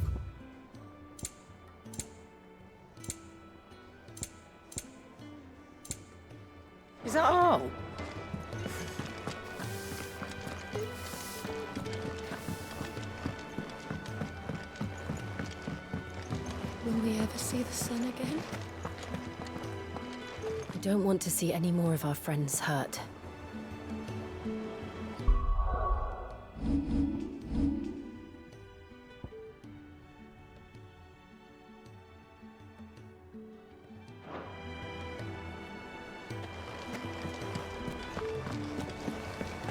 Did you see that?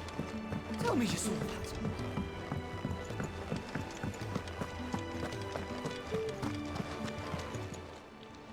Welcome to the Patron's Whisper. Your benefactors are a generous lot. You earned this. Best of luck out there, Sid.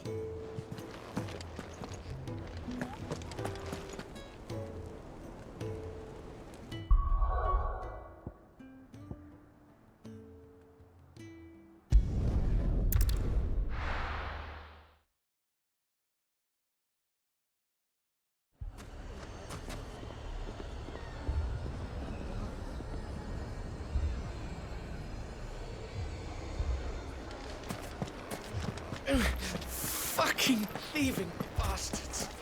My shop. If I had my pickaxe, I would... I mean, it may still be possible to buy something, and we may yet be allowed... Ah, here he is now. Natalie, allow me to introduce Lord Underhill of Randalar's prestigious League of Merchants.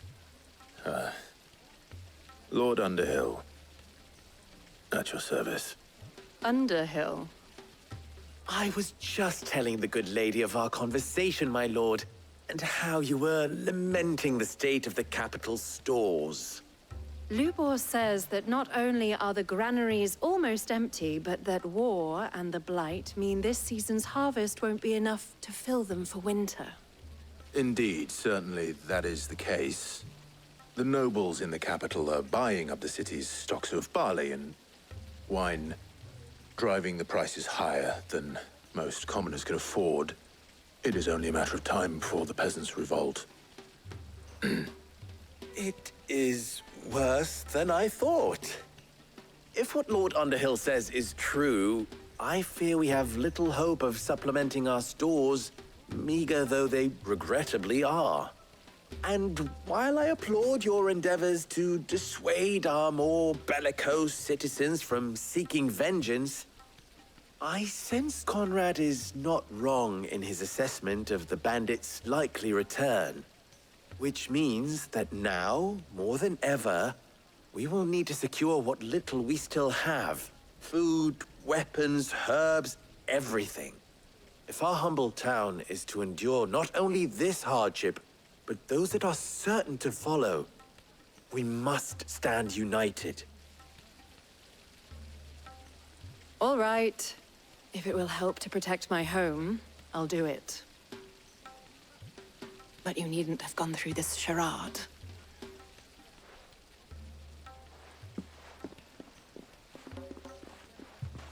Thank you, Clive. Your performance was nothing if not workmanlike. She saw right through it. I didn't say it was good, merely that it produced the desired effect. Now, my scouts should be returning shortly. Meet me back at the Briar's Kiss, and we shall see what we face.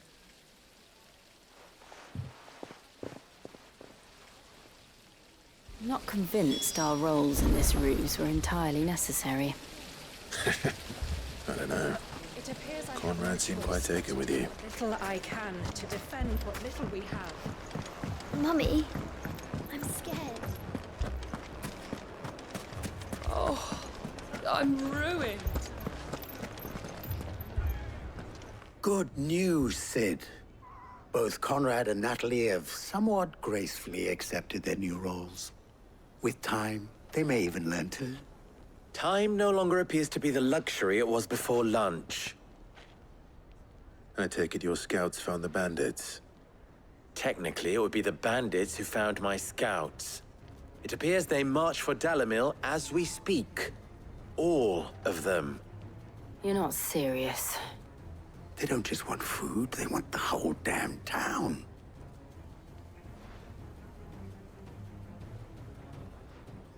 I have a favor to ask. I'm told the bandits march in two groups, one from the south and one from the desert, in a move doubtless intended to stretch our already gossamer-thin defenses. Very well. Jill and I will meet those from the desert. But what of the rest? The rest, my friend, the city shall fight. Together. The stakes, I concede, are high. But if this does not unite Dalamil, nothing will. That is a lot of faith to put into those who had their hands around each other's throats but a moment ago. Then it will be for us to see that their hands are kept occupied. And I do mean us. I thought you might say that.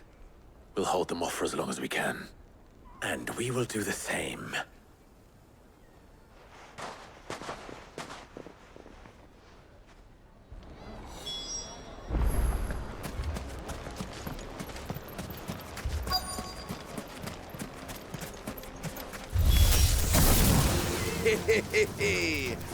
The women folk have come to welcome us. I'll take that one. It's all yours.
The townspeople. Could they have held out?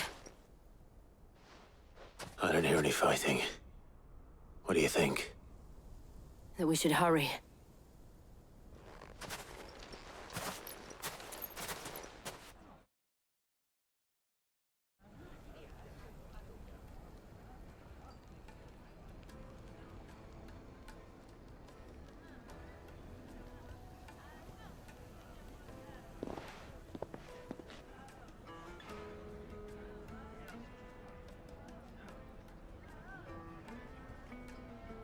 Natalie, I owe you an apology.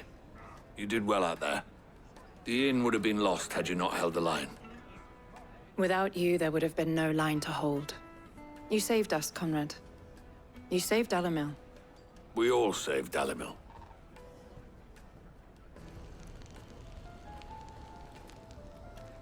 Conrad seems to have had a change of heart. I'd say they both have.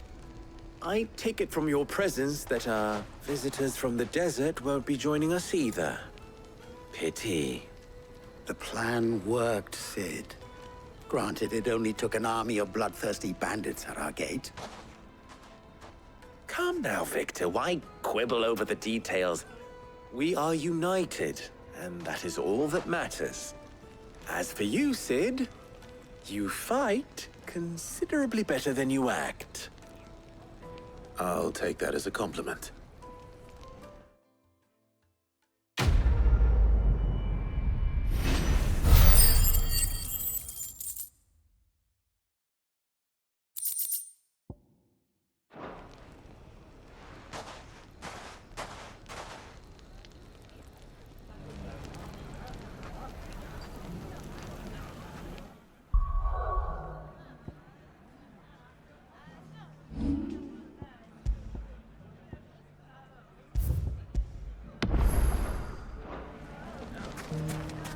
So, where did you learn to swing a sword like that?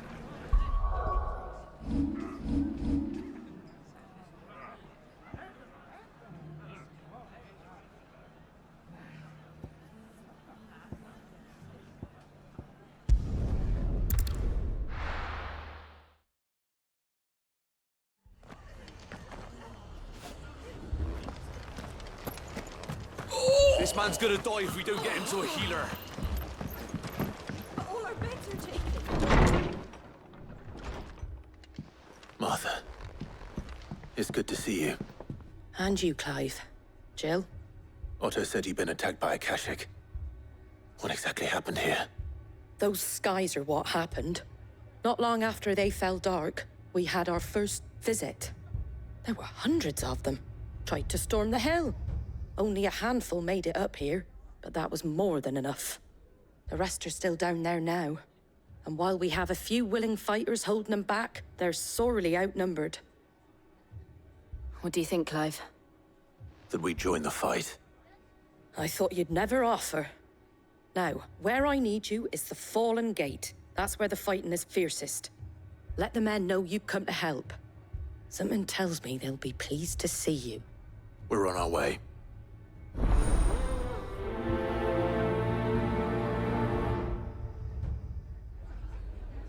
Do you think there were as many as Martha says? More.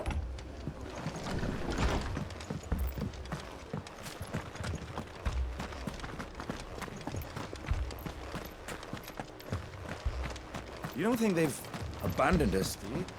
Them not. Not a chance.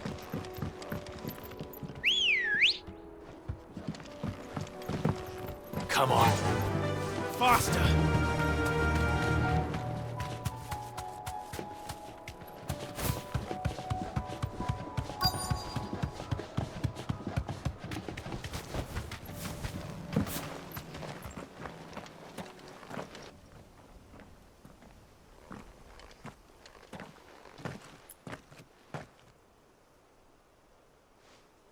Clive, wounded.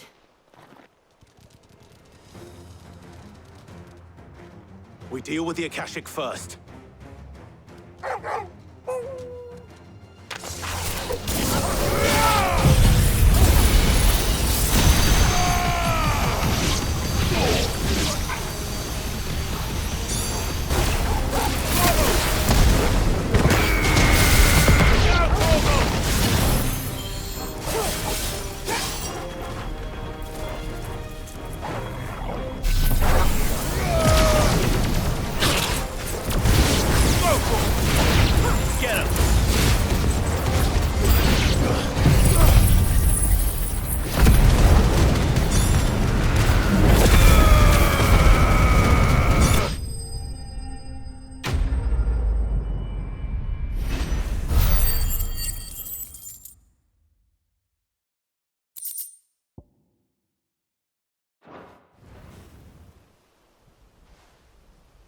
These men don't have the look of hired swords.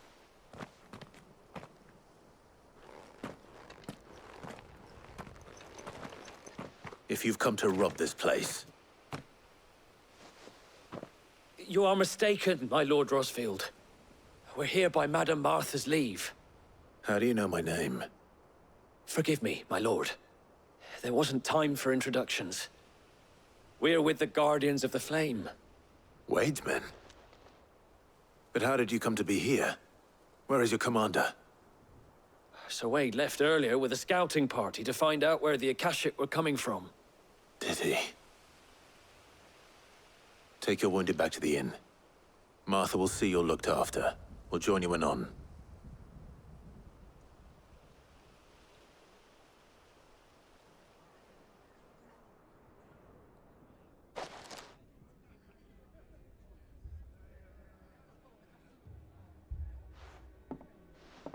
And to think you took them for thieves. A fine reward for holding off the horde, that is. When did Wade and his men arrive? Not long after Rosalith fell. The Guardians asked me to shelter some of them that had lost their homes. They were making ready to leave just as the skies turned, and we agreed it was best we stuck together. Martha! Trouble! The scouting party's almost at the lift, but they got a pack of Akashic snapping at their heels! And they got wounded with them! They're not gonna make it! Damn it all. We'll worry about them, Martha. You look after everyone here. If any can still fight, send them to the lift. I will. You two be safe now.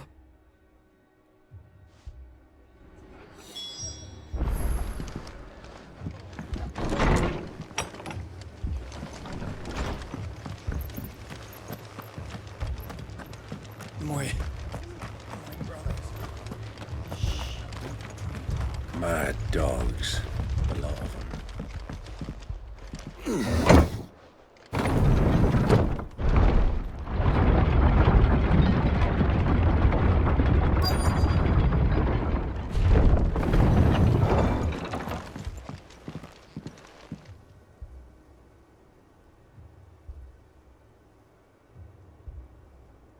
Squire, I need you to get those who can still walk up the lift to Martha's. But what about... I didn't ask, Oscar. Sir. Sir Wade. Lord Rossfield. If you aren't a sight for sore eyes. Martha seemed to think you might need some help. And by the looks of it... We thought we could sneak by them. But we didn't know there would be so many. How could we have? Behind you!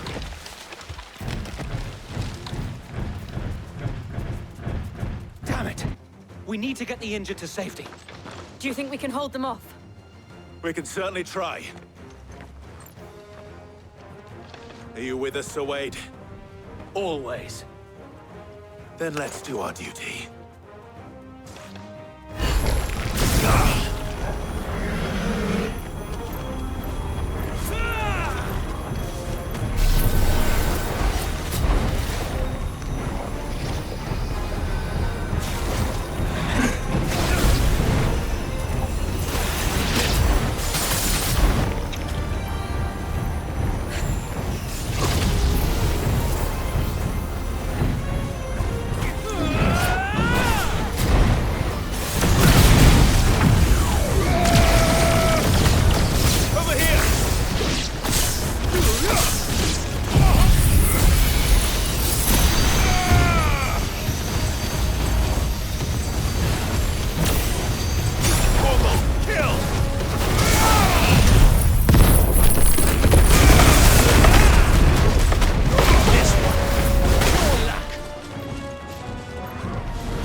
Is anyone hurt? I don't think so.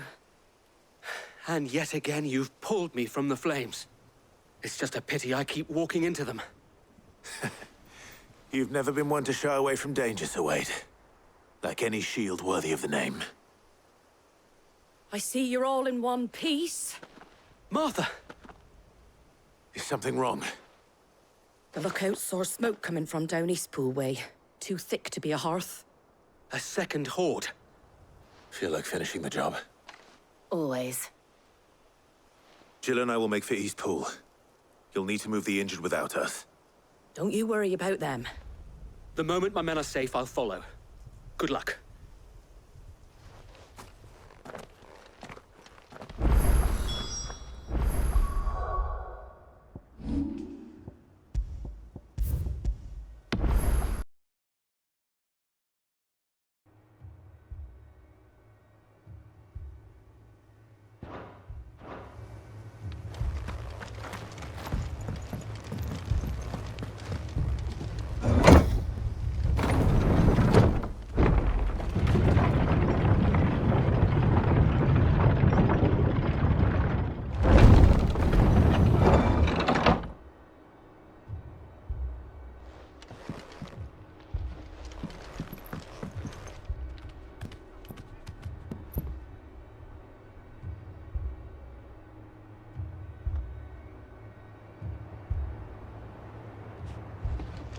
Mad dogs, the lot of them.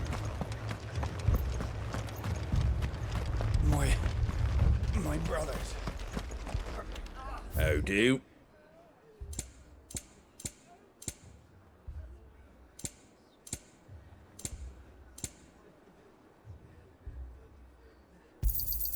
There you go. Much obliged. Thanks very much. Much obliged. There you go. Take care out there, eh?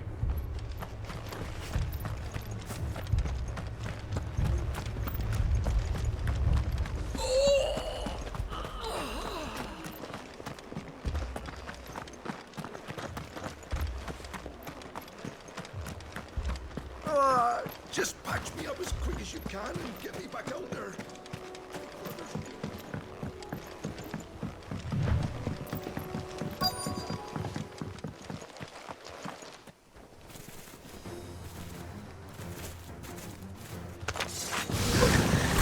They're headed for the rest.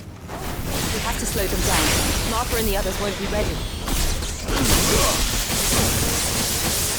Over here! You're finished.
Something's coming.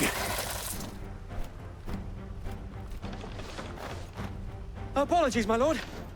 Did I miss anything? Only the first round, Sir Wade. Shall we? Go for it!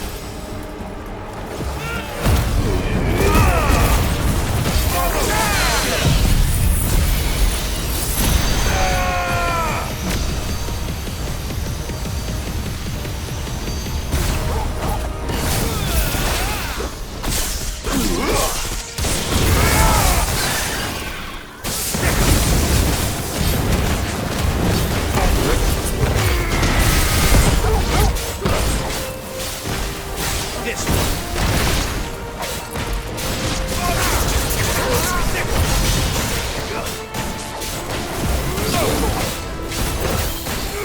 Get him.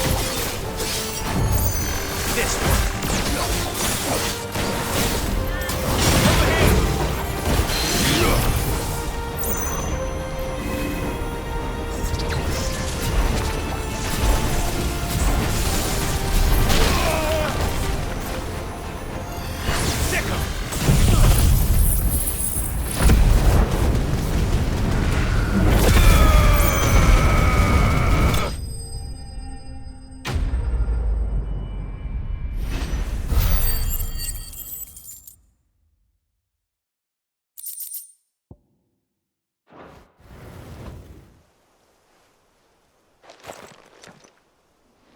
Do you see any more? No. I think that was the last of them. But it won't be long before the next lot arrive. Then we make for Martha's while we can.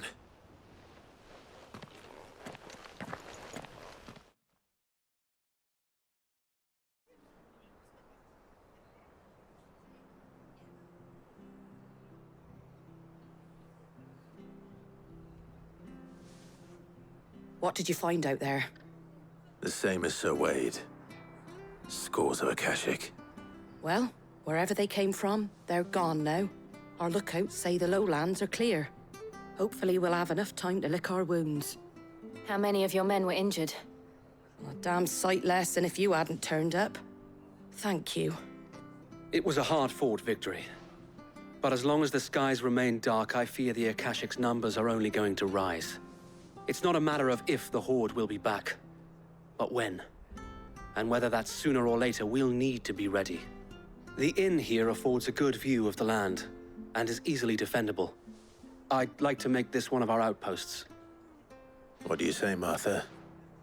You'd have more men to guard the rest. Well, when you put it like that, of course they can stay.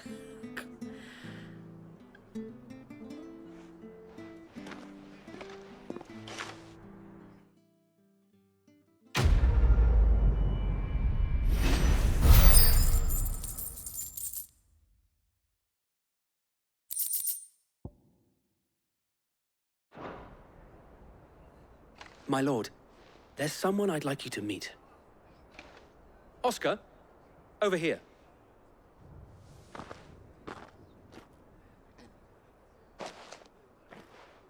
It is an honor to make your acquaintance, Lord Rossfield. I am Oscar. Oscar of House Murdoch. Murdoch? I wasn't aware the Lord Commander had children. Oh, he didn't. But his brother, my father, did. I am Sir Rodney's nephew. Well, go on then. It's not for me to ask him. Yes, Sir Wade.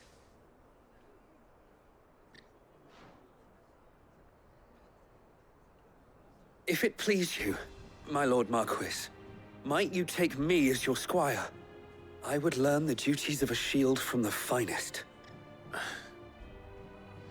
I'm sorry to disappoint you, Oscar. But I'm a shield no longer. Nor was I ever the finest. And spending time in the company of an outlaw hardly seems a fitting education for one aspiring to take his oaths. My Aunt Hannah once told me that a man is not defined by his title, but what he does in its name. You have accomplished much since taking on the mantle of Cid, winning no little honor in so doing. And I would sooner serve under an honorable outlaw than an unworthy shield. Not that Sir Wade and the other Guardians are... I mean to say that, they're... It's all right. We know what you mean. There is only so much the boy can learn from me, my lord. But a squire... Would that really be so bad? You were a squire once. And I'm certain Sir Rodney would approve.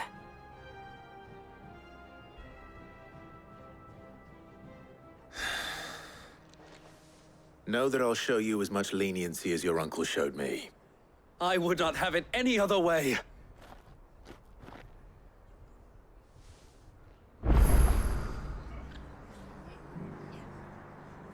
I will not let you down, Lord Rossfield. You or my uncle. We shall be staying here for the time being, and not just for the ale. I'll have one of my men escort Oscar to Benamir once he's said his farewells.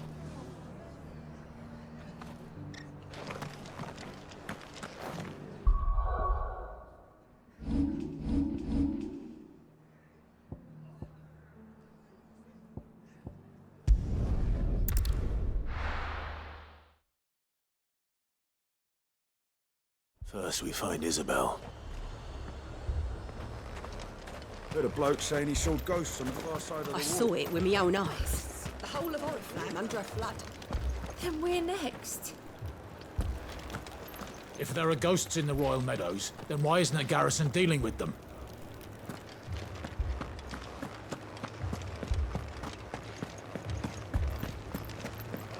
Four left for more on the captain's orders. I can't do it. But you can.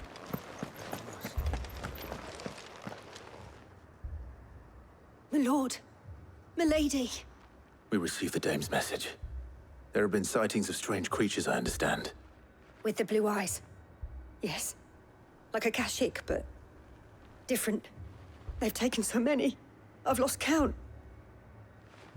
Akashic, but different. Ultimus thralls. And what of your mistress? Is she here? Oh, no. She went to the garrison to ask what they were planning on doing about all this. Then we'll look for her there.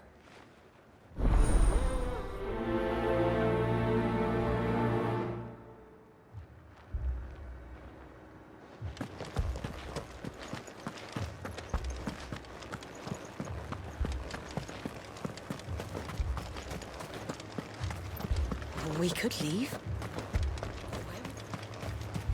The two soldiers were carrying another. He didn't have any legs.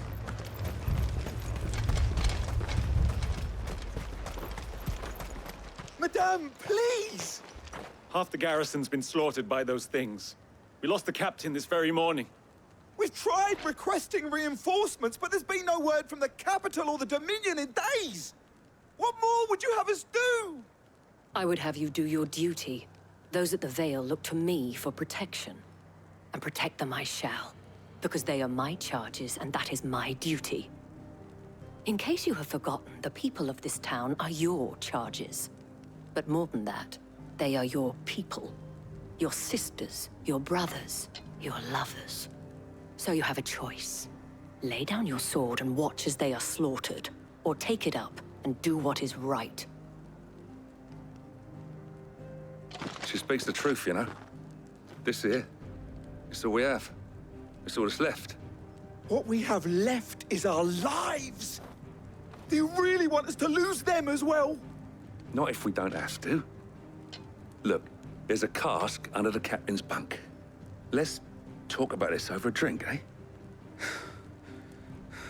I'm listening. I'll have a word with him.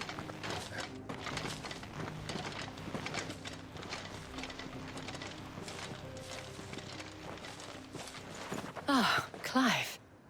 I didn't expect help to arrive so quickly. And sought to take matters into my own hands. It was a noble effort. But I thought you might still need some support. How like you to consider my needs. What we need to consider is where the creatures came from. The way the survivors speak of them, one would think they appeared out of thin air. And perhaps they did. It's hard to know what to believe these days. We'll talk to the survivors.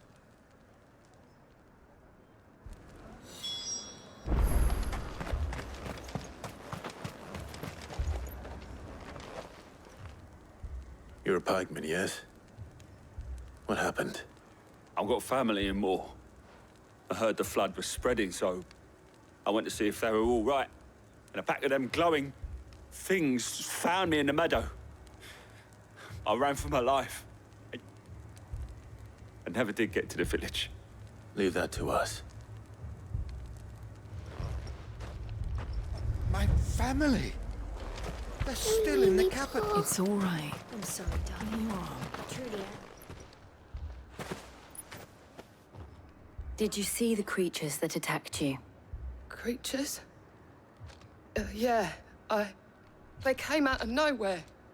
They went for Joseph first, then me, and then they were just gone. Do you remember where you were? On the road from Oriflamme. We just passed Moor when... Where's my Joseph? It's all right. Just rest now. At least we have an idea of where the thralls might be now. We should head for more.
Clive, look!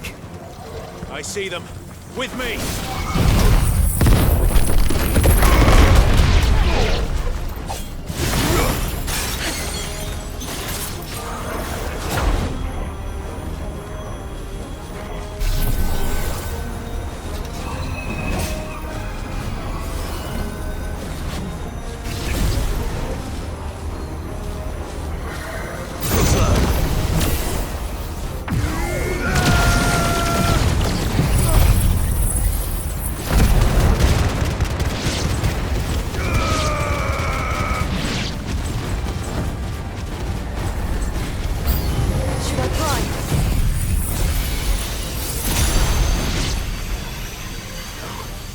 Save your strength.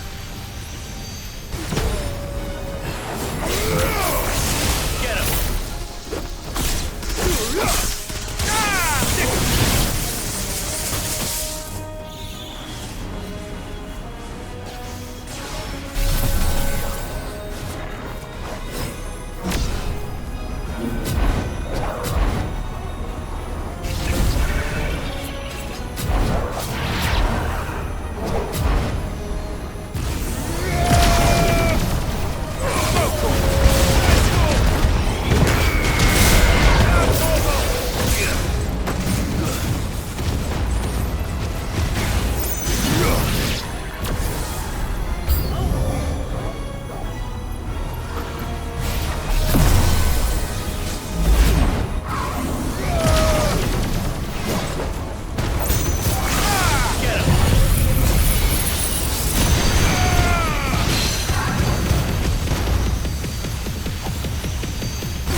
Do you think there are more?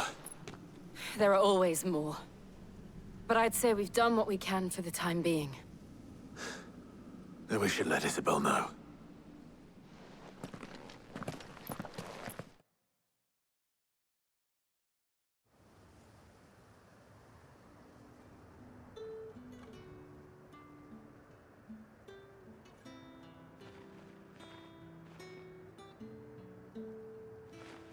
You have the town's thanks. Don't thank us yet. There will be more. Many more. And you'll need to be ready for them. Oh, we shall. Isn't that right, Captain? Yes, milady. The garrison will be ready. Philippe here has convinced most of the men to remain at their posts. For now, at least. Hearing that the Dane would look kindly on any man who committed himself to the task certainly didn't hurt. It's not the most selfless of motives, I'll admit. But whatever it takes, eh? Now me, I never needed convincing. I became a soldier to protect the people I love. And the people I love include the ones standing before me. Handsome and chivalrous.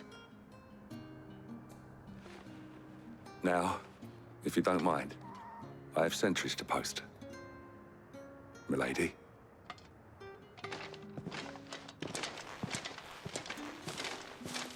Lest you wonder, I'm not foolish enough to believe that this has solved all of my problems. But it has solved one, and that's one fewer than I had this morning. Thank you again, Clive.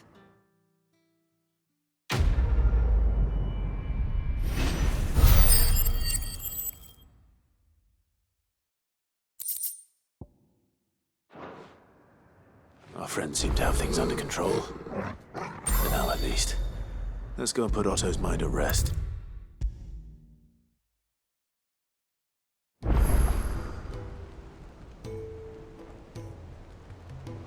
Was wondering when you turn up. Had owls from all our friends thanking you for your timely intervention. How is it you always manage to arrive at just the right moment? Luck, I suppose. Any word on the rest of the realm? Let's see. Storm's still crying out for mother crystals. The nations are still in chaos. And the skies are still the colour of a kick in the kidneys 2 days on. So... Right. Clive, we knew this was going to happen. Well, not the bleeding skies part, but you take my point. Now's not the time to second-guess yourself. Now's the time to visit the infirmary. Talia says your brother's awake. Thank you, Otto.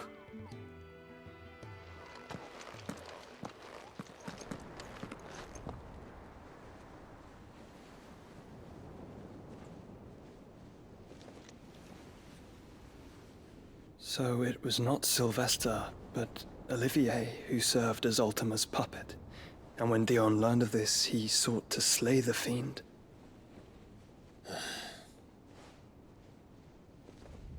Only for his father to take the spear that would have freed him. Enough to drive a man to madness. Small wonder he hasn't stirred. I would be afraid to wake. Had I but reached out to him sooner, warned him of the threat Ultima posed. But now, both an empire and her prince lie broken. Joshua, what do you know of Ultima?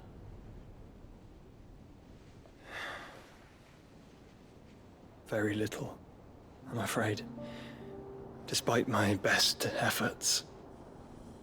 18 years ago, as I lay buried beneath the rubble of Phoenix Gate, 'twas not death who came for me, but another. And it was while in my rescuer's care, I first heard of Ultima. I've been chasing his shadow ever since. Ultima is driven by some deep, dark purpose, and for whatever reason, it would seem you are crucial to his designs. He will stop at nothing to have you, even if that means toppling an empire. But why me? What possible use could I be to such a creature? That is one of many answers that have eluded me. Yet, I am certain of this. It is not mere chance.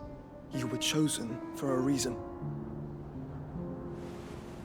All dominants carry within them the might of an icon. Nigh limitless power that is at once acutely limited. I wield fire, and only fire. And I only ice. 8 wardens for 8 elements. But you, Clive. You are different. You're special. Your abilities begin with the flames of Ifrit. But they do not end there.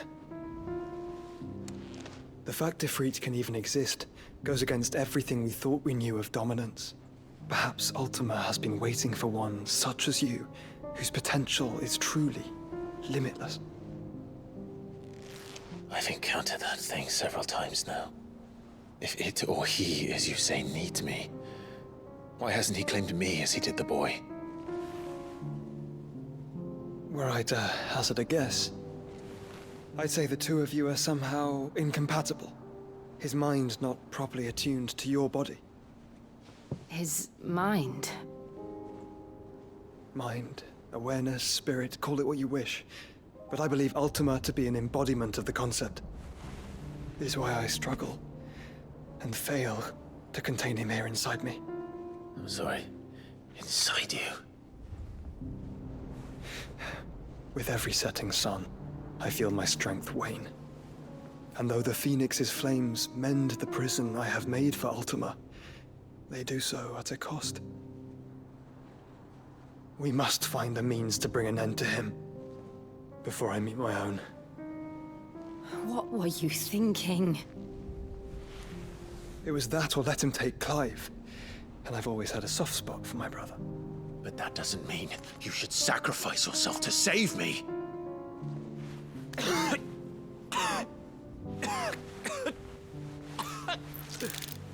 Joshua! Clive! It's Gav! There's an army of Akashic at the gates of Canver.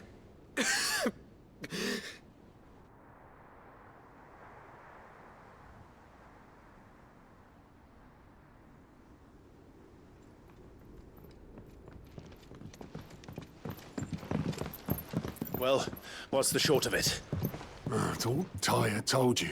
The capital of the Free Cities is under siege by an army of monstrosities. The City Guard are doing their best to stem the tide, but numbers ain't on their side. What of Lord Byron and Mid? Were they able to escape? No, but they're all right for now. They're hiding with Gav at midship. We have to get them out of there. And we shall. Otto, prepare a Stolas. Tell Gav to stay exactly where he is. Understood. Vivian, what's the swiftest route to the Free Cities? That sounds like a question for the map. Look here. This road, through Tabor, should provide the least trouble. Good. What a coincidence. Tabor is exactly where I'm bound. Joshua, bed is where you should be bound. You don't think I told him the exact same thing? Were Tyre not such a talented healer, I would surely have been inclined to agree. But, thanks to her ministrations, I feel I may safely rejoin my attendant, who was to wait for me in Tabor if we became separated. All right, we travel together. Clive! If he stays close to me, he'll be fine. Thank you, brother.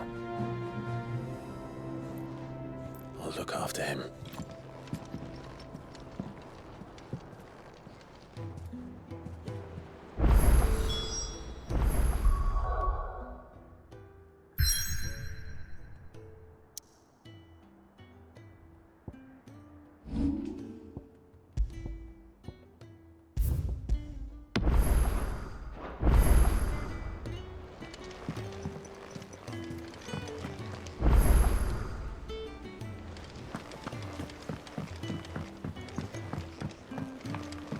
see that? Tell me you saw that.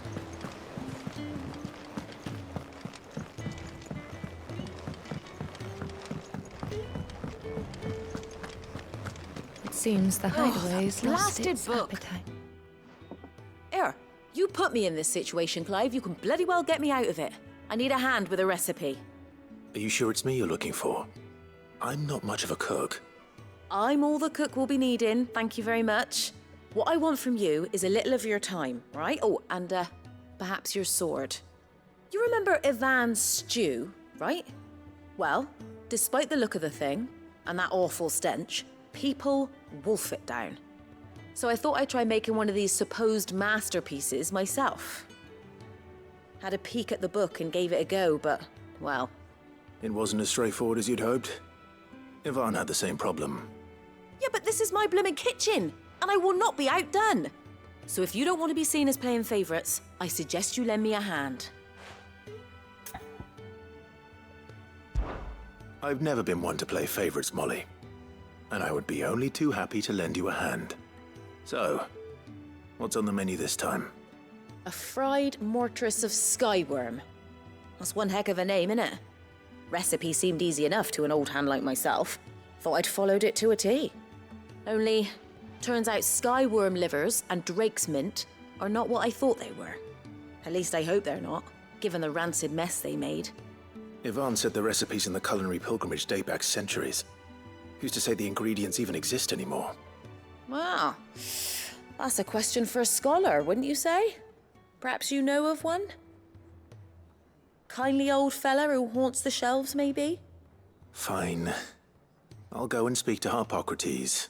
Perhaps he'll know something. And if he does, I'll see if I can find your ingredients for you. You do that. Lest we forget, you've got a reputation to uphold.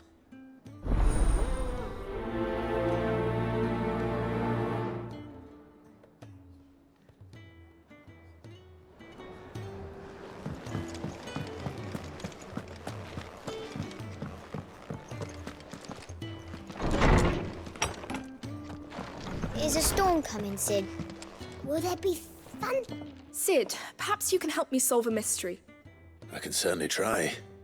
Who's gone missing this time? It's not who, but what. Mid's scales, the ones she made for her workshop.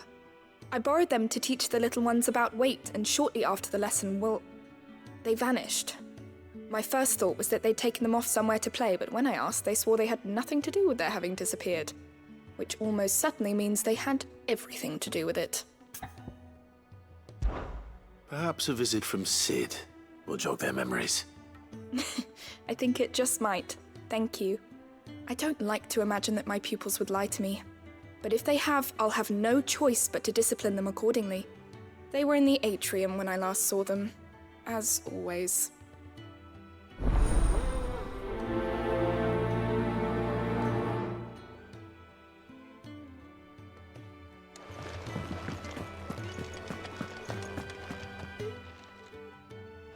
Lawsman Harpocrates.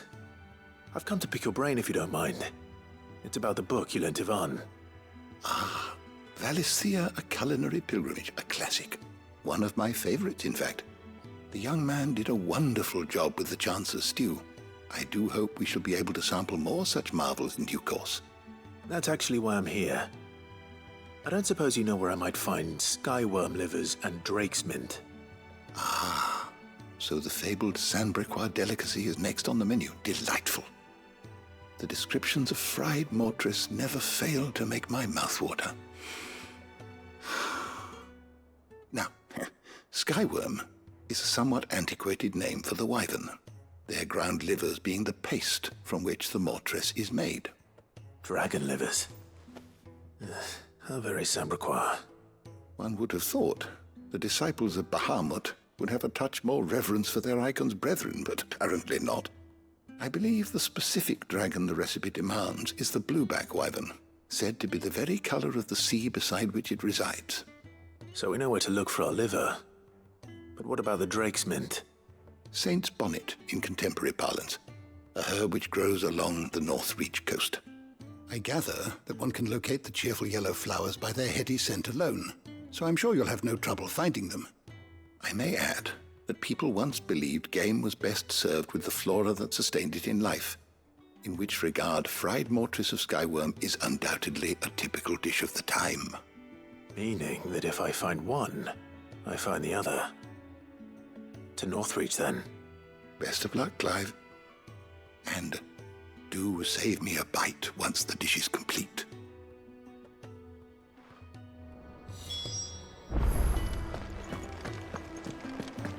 Is a storm coming, Sid?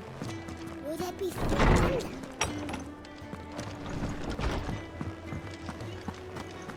It seems the hideaway's lost its appetite.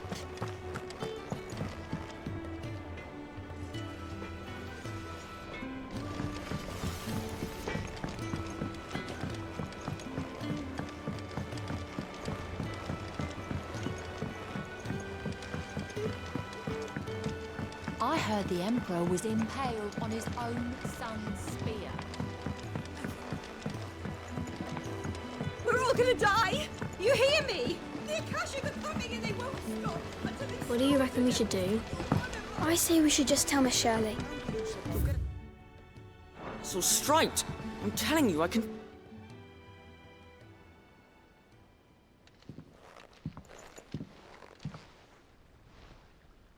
Sid! Hard at your studies, I see. And what is that? It's not a set of scales, is it? No. Of course it isn't. Well, not anymore, it's not. Oh, And just how long hasn't it been one? we're sorry. But we didn't break them.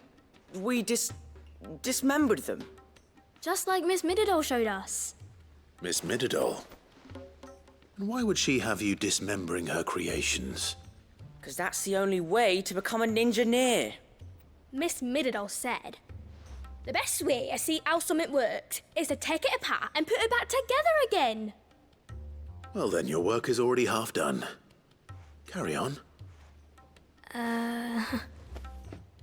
About that. The taking apart was easy enough, but it's the putting back we can't work out. Speak for yourself. The heavy thing goes at the bottom. Then...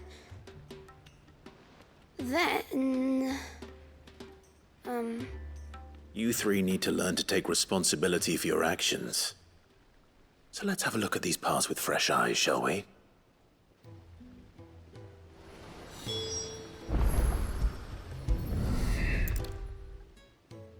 All right.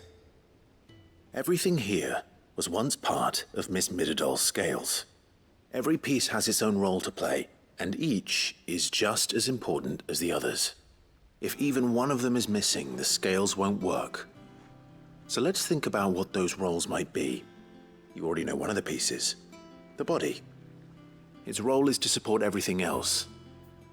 But what of the others?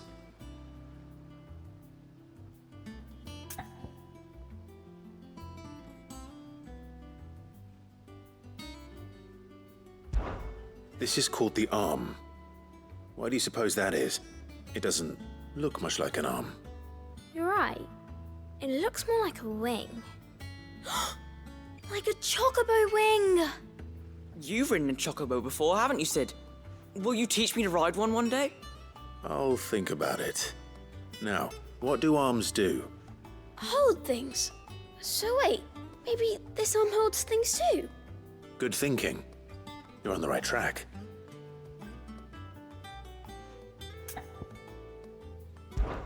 These round parts are called the pans. You all know what a pan is, don't you? I do. Molly uses them in the kitchens to fry bangers. But these aren't for frying bangers, you idiot. They're for weighing stuff. But what if I wanted to weigh Goots? I don't think he'd fit on that little thing. Probably not.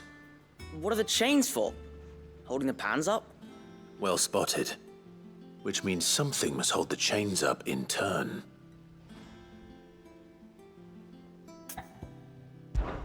This tiny piece is what's called a cogwheel, or gear.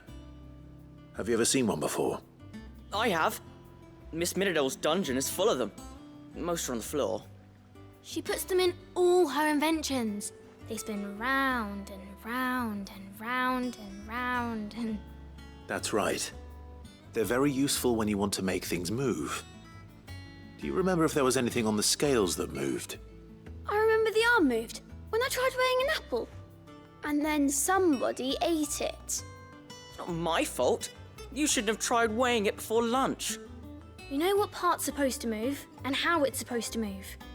So, let's put the pieces together first, see what doesn't move, and then stick the cogwheel to that.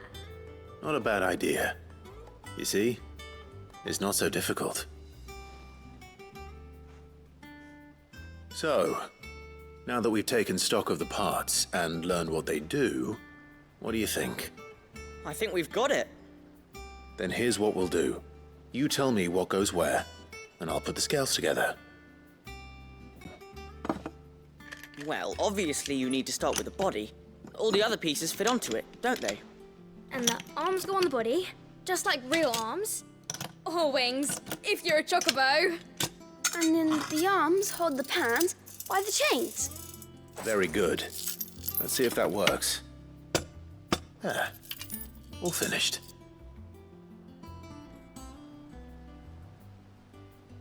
Yes! We did it! Well, with Sid's help. Oh, I just put the pieces together. It was you three engineers who showed me how. That's right. We're Miss Midadol's hairs. Her hairs? Yeah, hairs for the future. She's showing us her secrets now, so we can help out the hideaway when we're older. What do you think, Sid? Are we almost ready? With a little more help from Miss Midadol and Miss Shirley, I'd say it won't be long at all. You hear that? It won't be long. Until then, though, do try to be honest with Miss Shirley.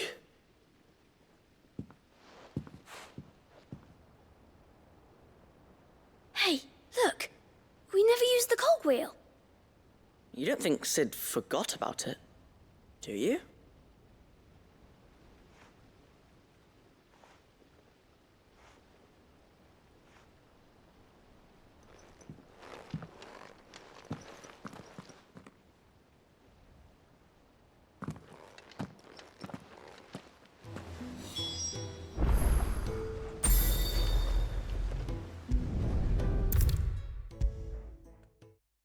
Is a storm coming, Sid? Will there be thunder?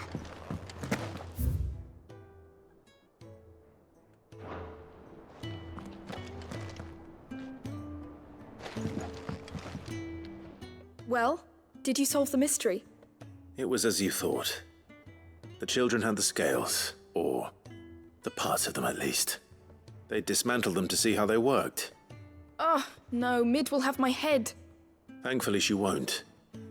This might even have been her idea, although I was the one who ended up teaching the lesson.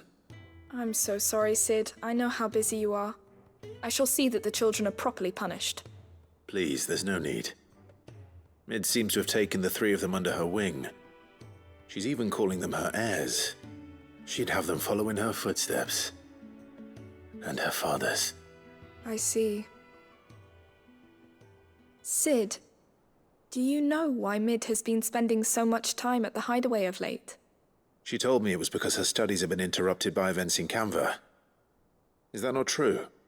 No, it isn't. The university offered her a commission. In exchange for full tuition, room and board, they asked her to oversee the design of several new war engines.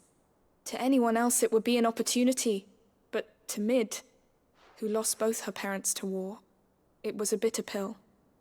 One she was none too keen to swallow. But that should come as no surprise. She's only ever cared about bringing people hope. The very last thing war can be said to do. Which explains her heirs. She's working to give them a better life. And so should I. What's the odd engineering lesson?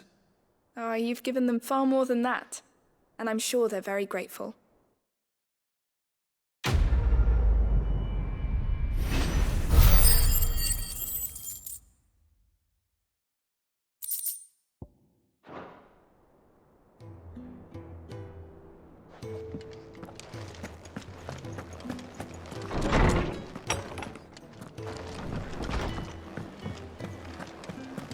Seems the hype.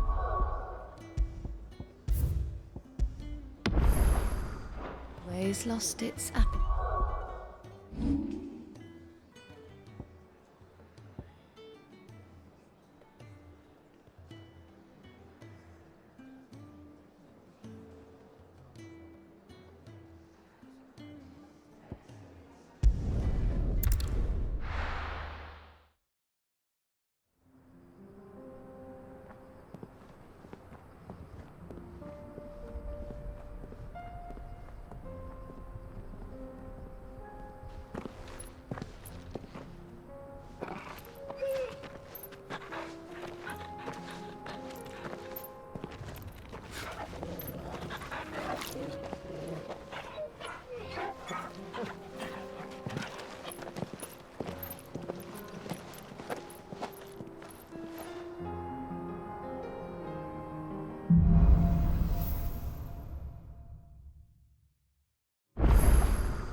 It's like a dream. The four of us out walking like we used to. Enjoying this, are you? Gav and the others could be in danger as we speak. You're right. Yote is a fine scout. If Canberra was attacked, she will already have begun gathering information. Tabor isn't far. You can pick up the pace.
We can use the ruins to cross the ravine.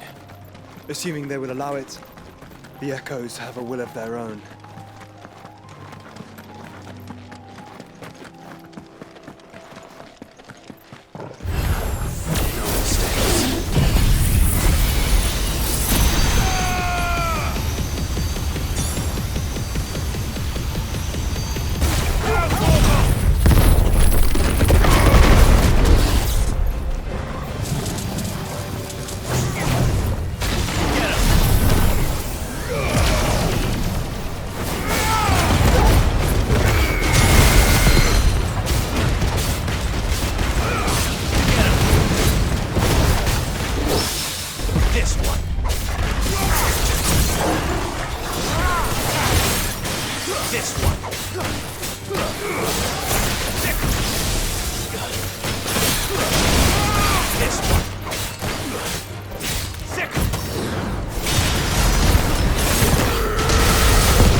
Tell us about Yote, Joshua.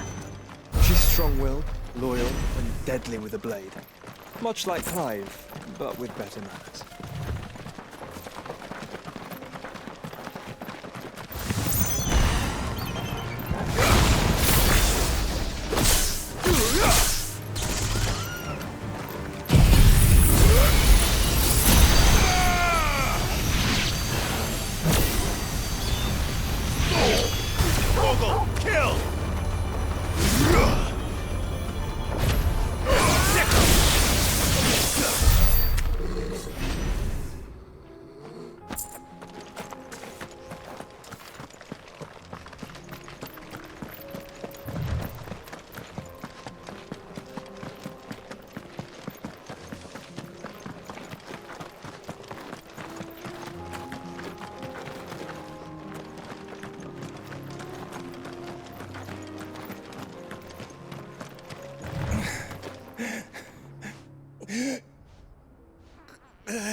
You're injured. What happened here? Where are your comrades? The ether flood up ahead. It swallowed our camp while we slept. My own men did this. Turned every last one of them. There's a village not far from here. Tabor.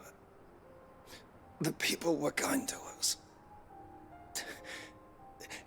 It's only a matter of time before they won't stand a chance.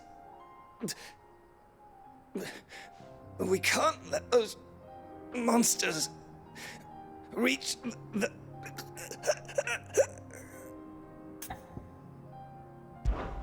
I'll go.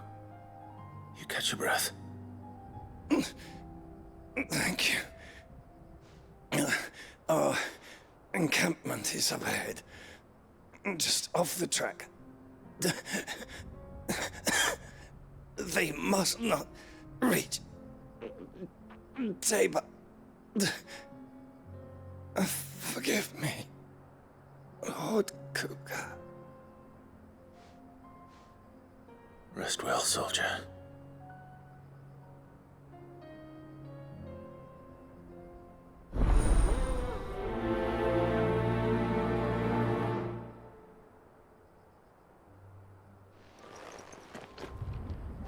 You said the encampment was close. Let's hope the Akashic are still there.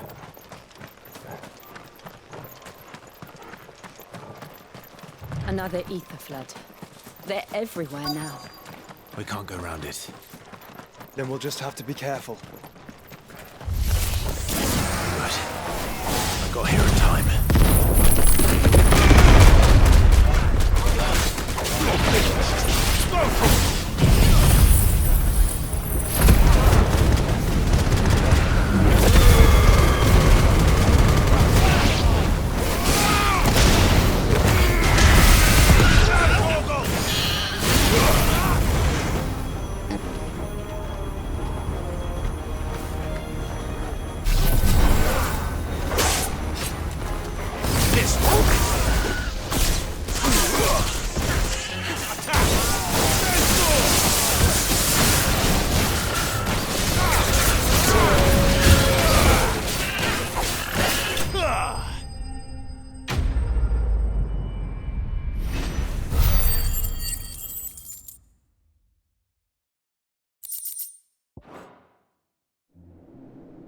Is someone there?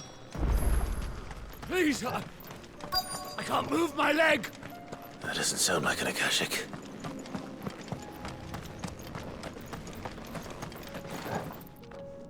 You're with the battalion? I am. I heard the fighting. Are the others? Taken care of. One of your brothers in arms told me what happened and asked for help. Another survivor? Where is he? Tell me. His wounds were too deep.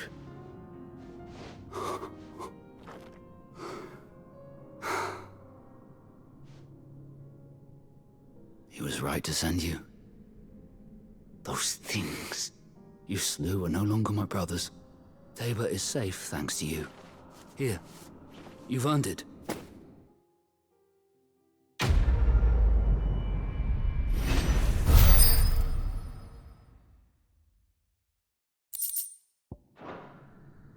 You seem familiar. Have we met? You must have me confused with someone else.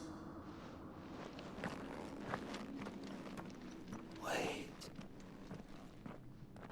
That scar. Son of a whore. You're Sid. I was there, in Cosnis, when you killed my brothers. I was there in Rosalith, when you killed my commander! My war with Hugo Kupka is over. I bear no ill will toward those who followed him. And what of my ill will? Coward! Draw your steel. Lord Kupka shall be avenged!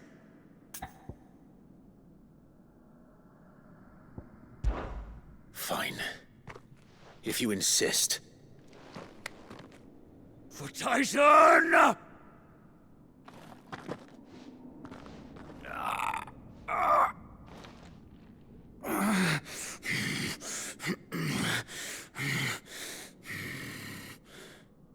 You're in no fit state to fight.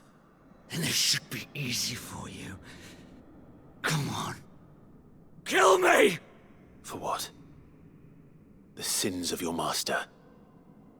You and I have no quarrel, and I will not strike a man who cannot defend himself.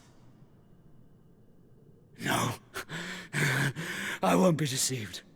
Lord Kupka told us of your crimes. You are an outlaw. A murderer, not some Man. Like you or anyone else. I am nothing like you. But if you're not gonna kill me, then go. Leave! Just know that I will find you, Sid.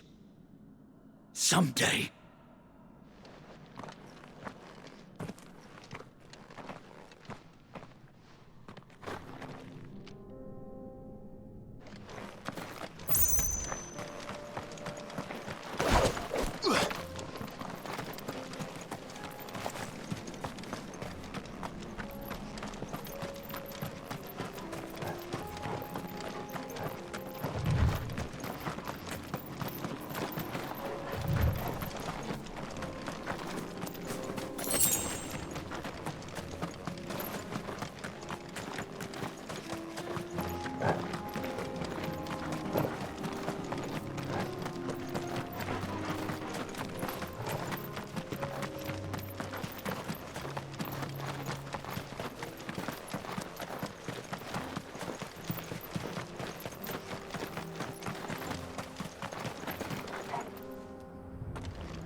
We're nearly there. Have you been to Tabor before? There are a few places I haven't. Welcome, travelers. We don't get many visitors here in Tabor.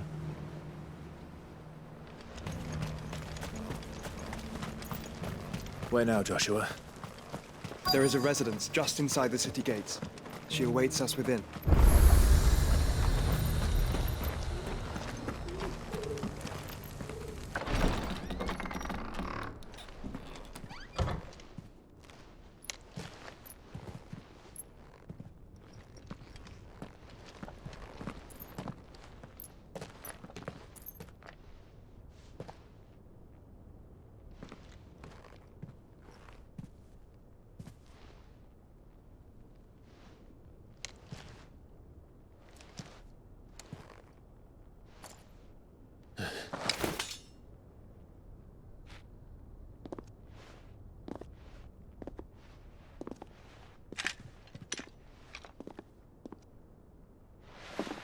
My Lord Marquis, it is an honor.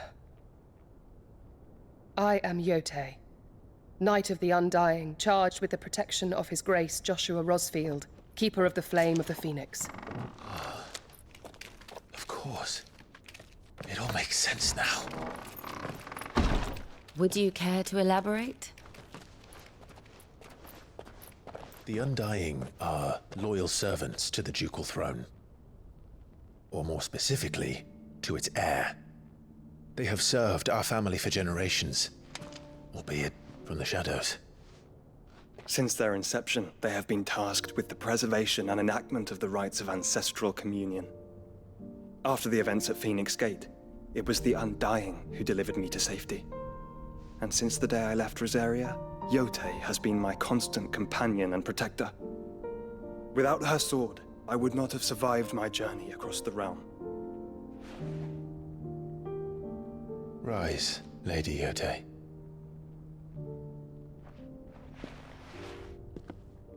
You saved my brother. I owe you a debt I can never repay. I but did my duty. Come now. Tell us what you've discovered. Your Grace. It is as you feared. The vessel we spied off the coast of the Crystalline Dominion on the night of her fall. It was the Einherjar. Beyond any doubt. The Black Galleon. Joshua, the Einherjar is the Royalists' flagship. What business would they have in the Dominion? Upon learning of Waloed's involvement in recent events at Drake's Fang, I sensed the malign influence of Ultima, and bid Yote and the Undying look into the matter. We have reason to believe that the Black Galleon weighed anchor shortly after the fighting began, and set a course due south. For Canva. Then it is Waloed knights who besiege the cities. What is left of them, yes. And the Black Galleon sails at but one man's behest. Barnabas Tharm.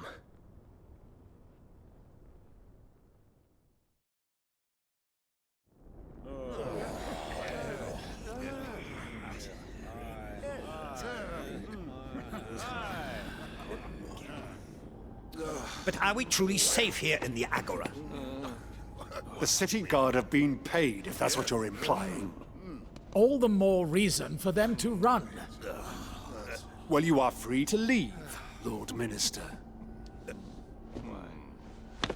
Markets abandoned, warehouses aflame, blackened hulls choking every port in the capital. Canva is ruined. The realm teeters on the brink of chaos, and all you can think about is commerce!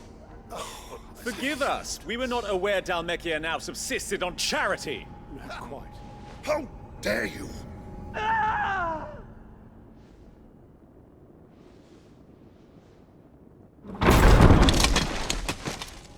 Distinguished members of the Council, you must forgive His Majesty this intrusion. What is the meaning of this?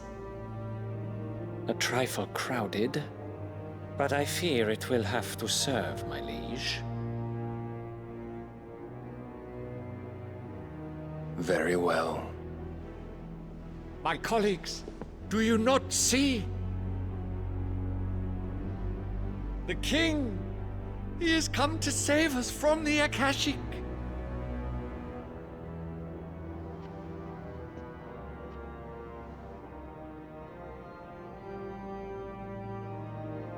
He is a gift from the heavens, divine intervention, our very salvation.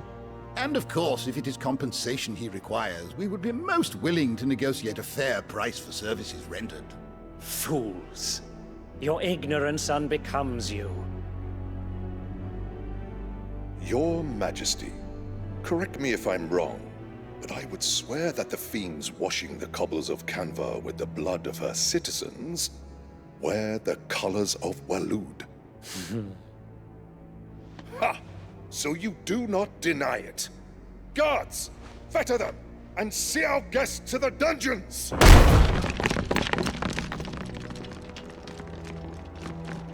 Enough.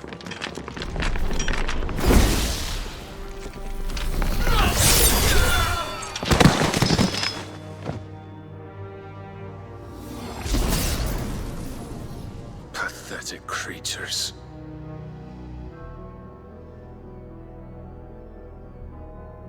That you should imagine yourselves worthy of salvation. The girl is still here, somewhere in the city. Her consciousness fair dripping with her late father's hubris. A consciousness to which Mythos is inextricably bound and inexorably drawn. See that he is made welcome. Yes, Your Majesty. Come, Mythos. Surely the prince's light cannot have sated you.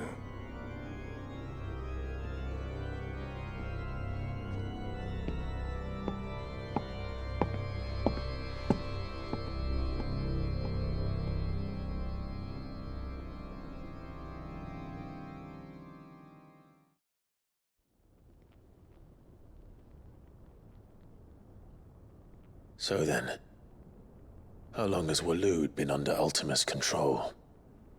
How long indeed? Based on what we know of Barnabas's actions, I would guess some few years, mayhap more. But to what end? What does Ultima want? The tapestry. Show them.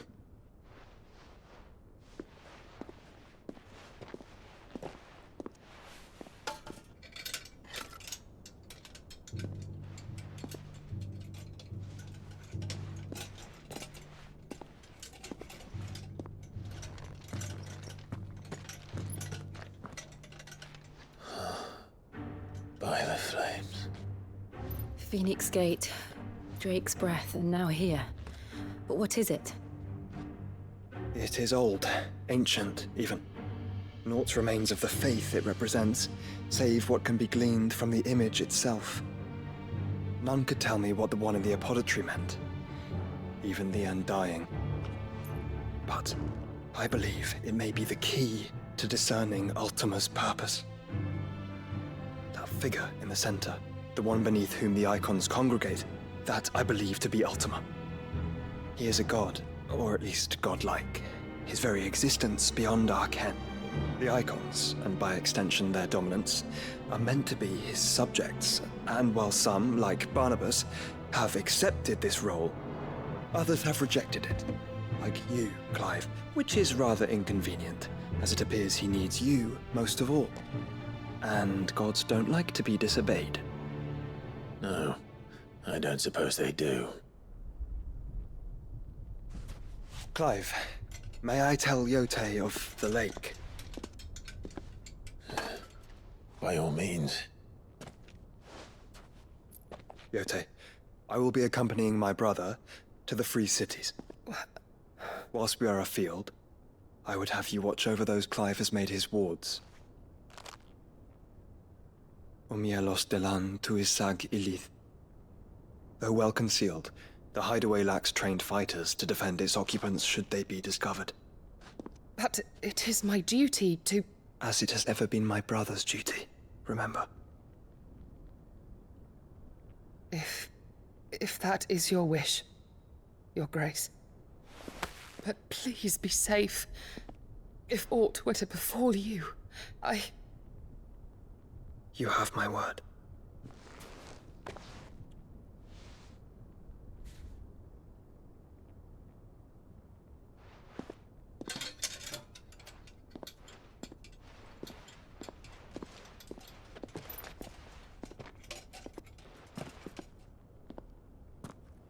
Farewell, my lord, my lady.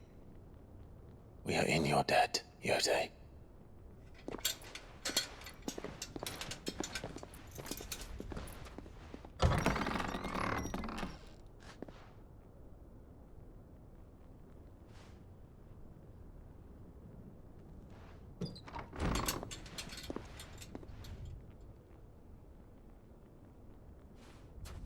Let's find our friends.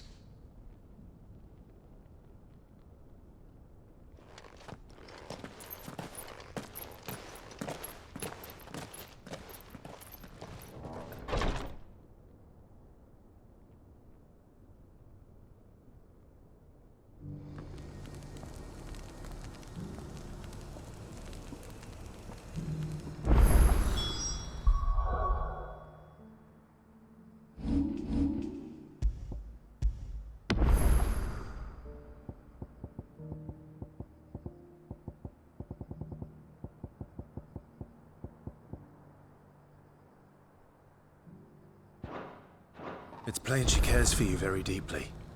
And I her, which is why I had to let her go.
Are you buying or selling?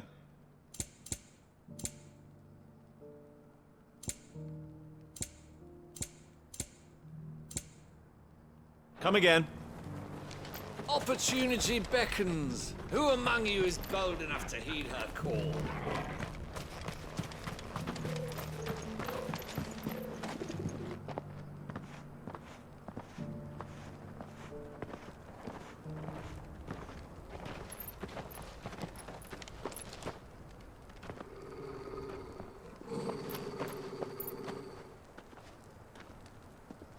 Cyril.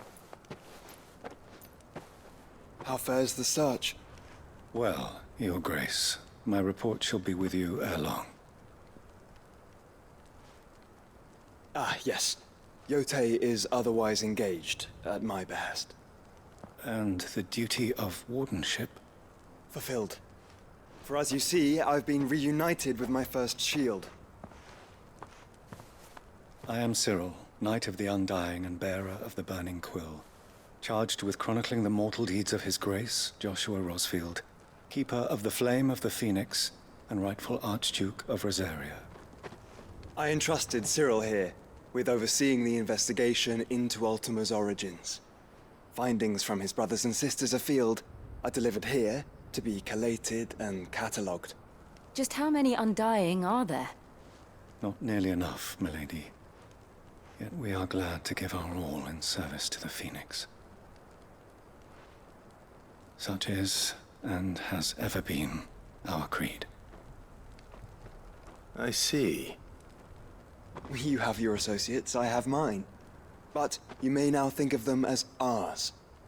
That won't be a problem, will it? The Phoenix is our sun, and we but the shadows that quicken in his radiance. It is from the darkness that we serve, both him and now you.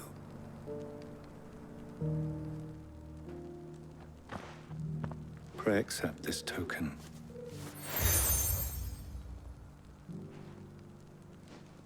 For as long as you bear it, members of our order will reveal themselves unto you. If there is nothing further. No. You are dismissed. Your Grace.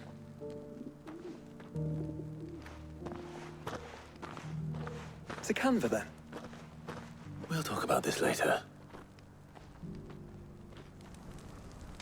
Cyril seemed very, You certainly keep strange bedfellows, Joshua.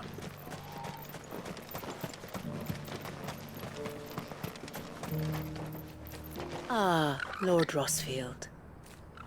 I'm afraid I cannot stay to talk. I must leave to collect the reports of our spies in the field.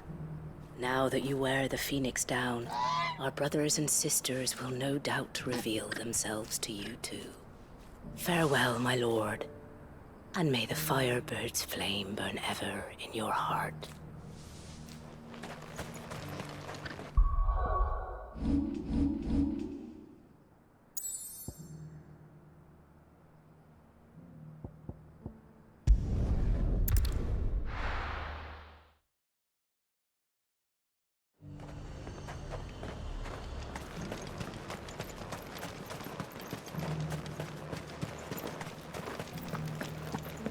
There were ghosts at the gate, not blazing. You needn't fret. The creatures are...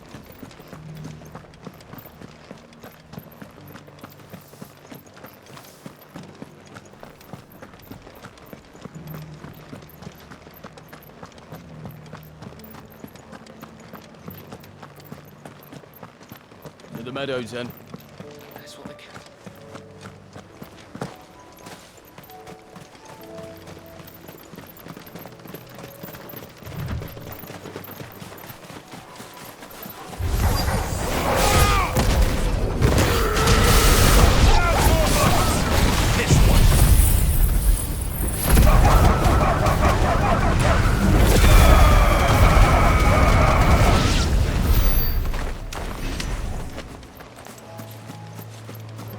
Hippocrates said I should be able to find what I'm looking for somewhere nearby. Bright blue dragons and bright yellow flowers. Should be easy enough to spot.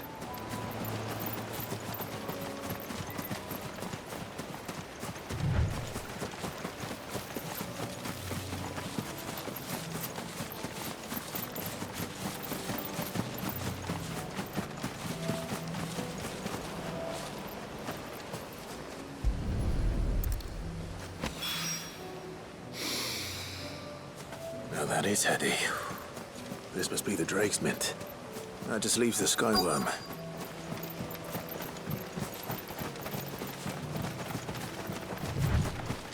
Company.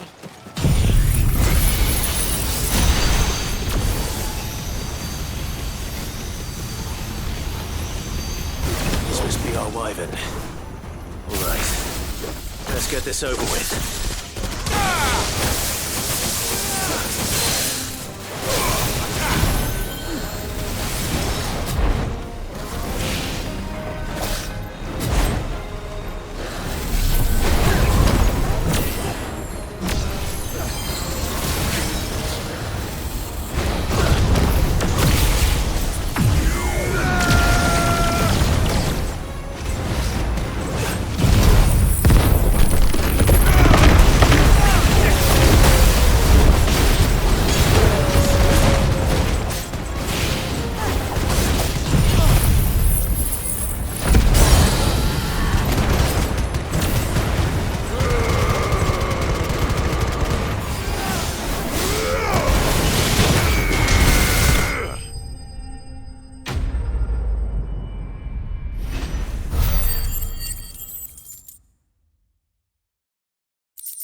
I think that's everything Molly needs to resurrect her recipe. Better head back.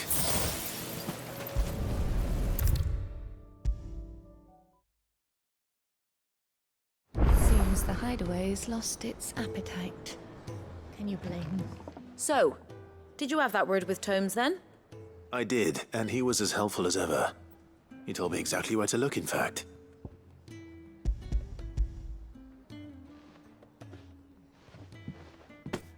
And what precisely will I be cooking up? Or is it better not to know? Blueback wyvern liver. And, a herb known as Saint's Bonnet. Ah, wyvern livers, was it? Well, at least it weren't actual worms, I suppose. Now then, you stay right where you are. I've got some cooking to do. Let's hope these grand old chefs of yore knew what they were on about.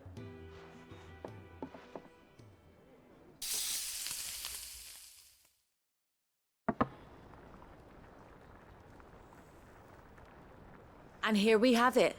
Fried mortress of skyworm. Ivan's offered to make sure it's fit for consumption. Well, I say offered. He as good as begged. And rightly so.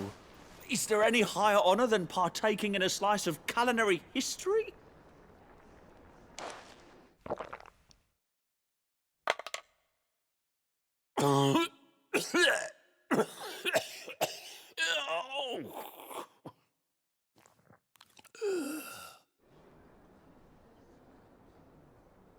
So, not fit for consumption then? What witchery is this? The crackle of the crust gives way to an almost violent richness.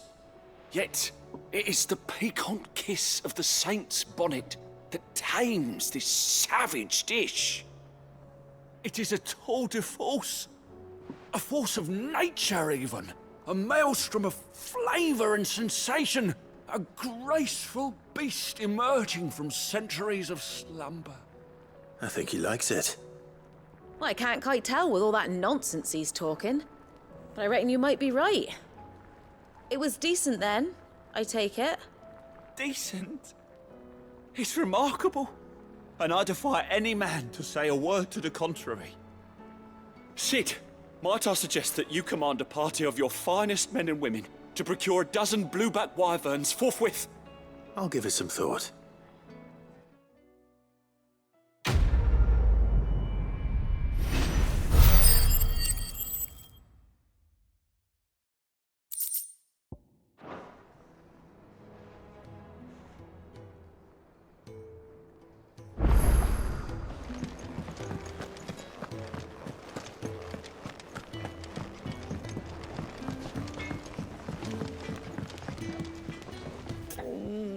What am I gonna do? Is everything all right, Goots? You seem more discomposed than usual. Oh, I don't know what that means, but I'm in a bit of a muddle. Oh, I think Nan might be in trouble, and she's... It's all right. You can tell me.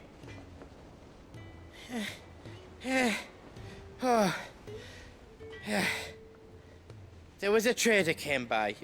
One of our usuals, like... Said he'd heard some rotten rumours about her down Dallymill Way. Folk are saying she's been selling to bandits and cutthroats and that. I mean, she's fond of a chance to make a coin or two, aye, but she'd never do business with baddies.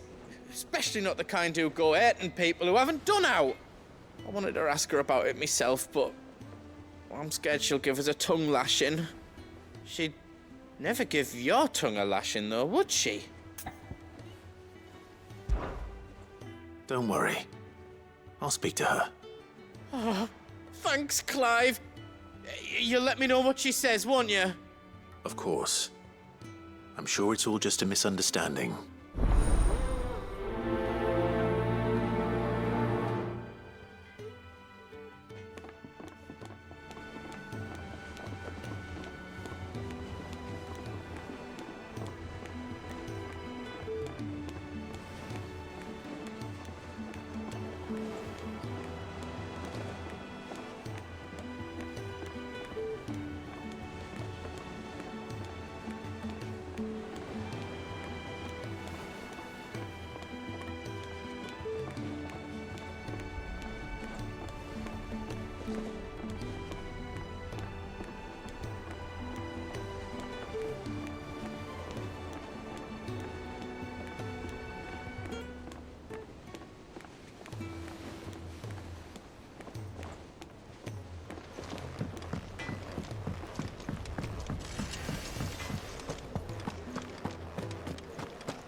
Lady Karen, how's business?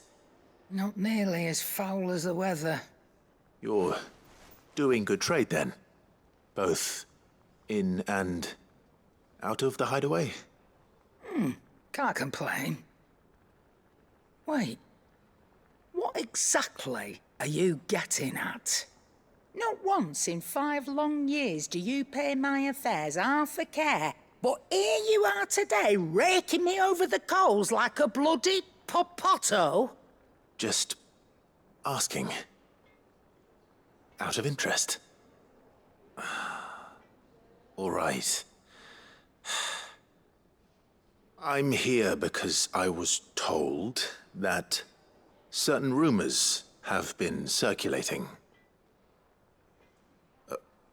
About you selling weapons to brigands. Oh. Are you? And who was it who knows me so well as to tell tales of my evil exploits? I didn't exactly hear firsthand. All I know is that someone in Dalimil has been spreading word to that effect. And what? You believe it? You think I'm profiting off the blood of innocents, do you? Look, I've done things I'm not proud of. Might be there were a time when I turned a blind eye to the wretchedness of the world so I could line my pocket. But that woman is no more. And you'd know that if you'd ever paid the slightest bit of notice. You're right, Lady Karen. I apologize. It was wrong of me to doubt you. No, it was. No. I reckon you've got better things to do than pointing your do-gooding finger at a poor old woman. Of course. Good day.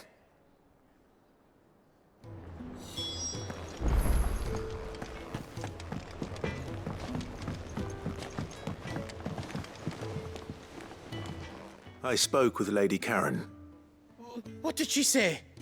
That the rumors were unfounded, and that I was a fool for thinking they might hold any truth, along with some other things that made her feelings clear.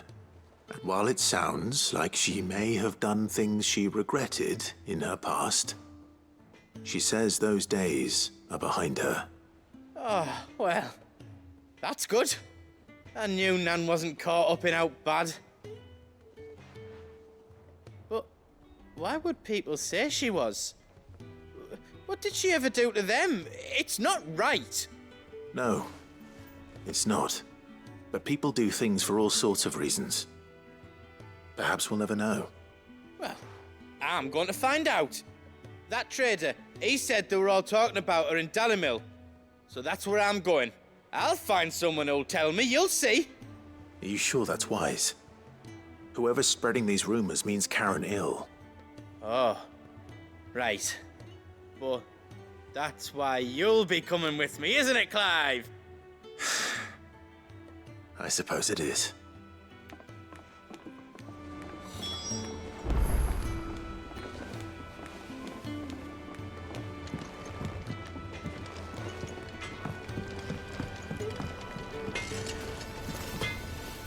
Yep.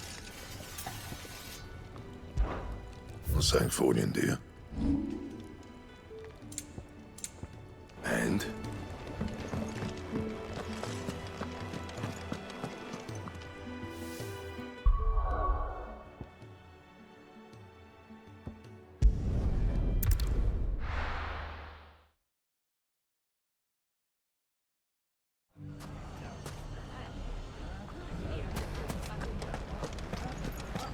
The bandits may be no more, but look what they've left us with.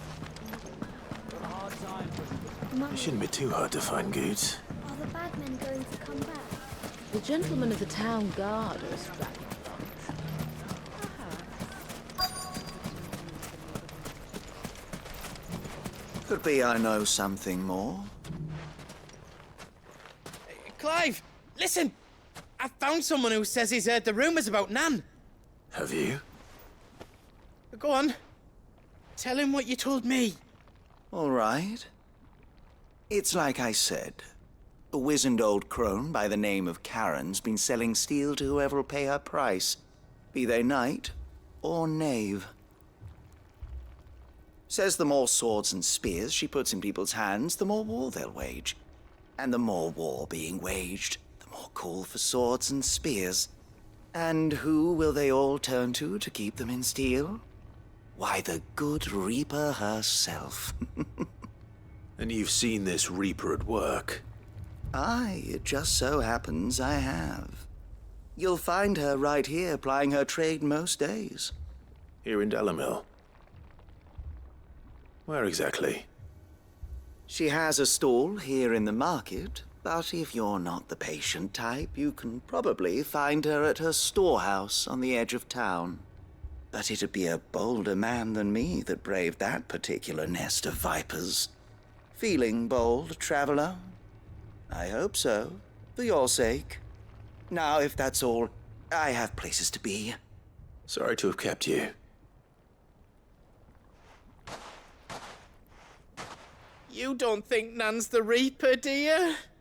Not unless she's discovered the secret of how to be in two places at once. Eh? What do you mean? Lady Karen hasn't left the hideaway in weeks. So who has been running this stall he spoke of? Good question. I'll go and have a look. And I'll visit this storehouse on the edge of town. All right, but be careful, Clive. You too, Goots.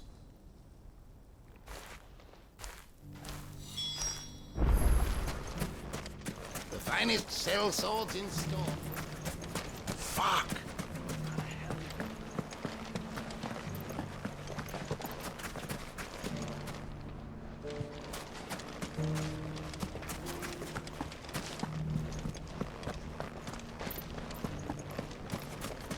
The gentlemen of the town guard are strapping by. What a mess. Where do we even start?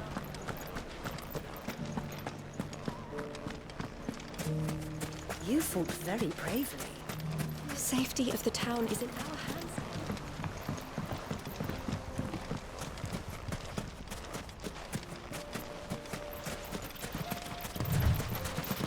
Time to brave the Viper's Nest.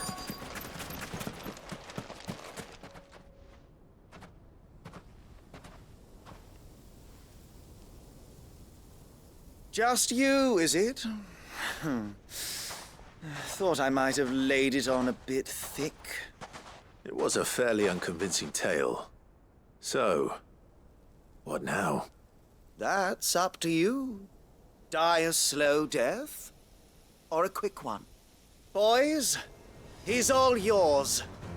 But that sword is mine.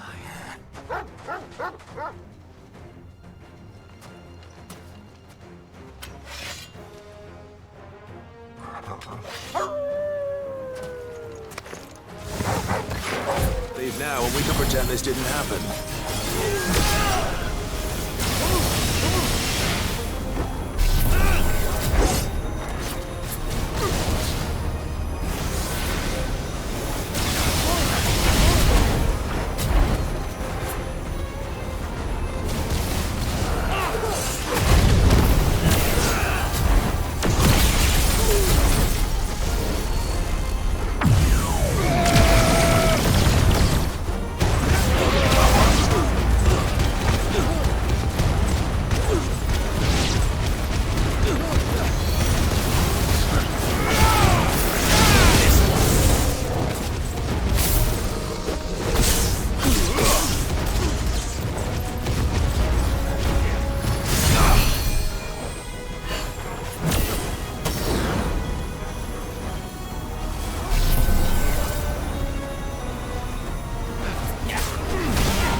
Oh, you've done it now.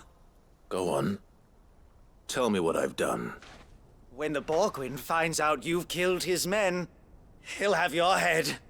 He only wanted that bull of a manservant, the dim one always clinging to Karen's skirts. You weren't even supposed to be here. Who the hell are you, anyway? What were you going to do to him? The Borgwyn wanted him to get to Karen. I was only supposed to point the lamp in the right direction once he arrived in Dalamil. But then you turned up. Well, go on then. If you're going to end me, end me. You're not worth the effort.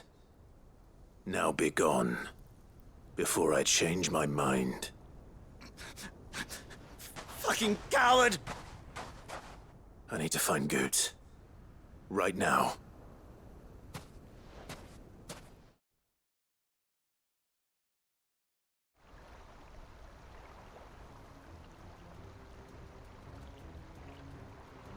Get your filthy paws off me, you naughty-pated lout! Stop calling me names! And stop spreading them horrible lies about Nan! Well, that will be easy enough. For they are not lies. Every last word is true. And she must pay for her crimes in blood. Blood? Goot, are you all right? He's gonna kill Nan! He said she had to pay in blood! After what she did, it is only right. She ruined my life and the lives of countless others. That loathsome harpy's very existence is a crime, and I will not allow it to continue. Goots, was it? I have no quarrel with you. Only with your employer. Run along now. You need not pay for her sins. No. No? I don't care what she did. I won't let you hurt Nan.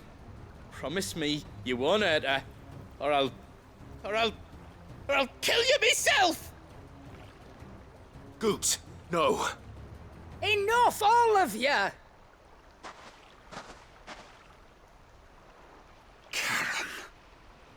But how did you? You're a sight less clever than you think you are, the pair of you. Did you think I wouldn't notice the two of you slinking off together? Well, the whole thing got me thinking, who in Dalamil might bear me a grudge? And a certain snivelling shit I ran afoul of in my fairy years came to mind. Though it was just Bogan back then, wasn't it? I thought the years might have taught you some sense, but I see you're the same pants-pissing craven you've always been. What was it we called you? Wet legs?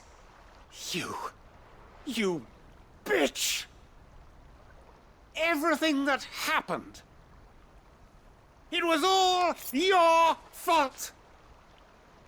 And now you'll finally pay for what you did to me!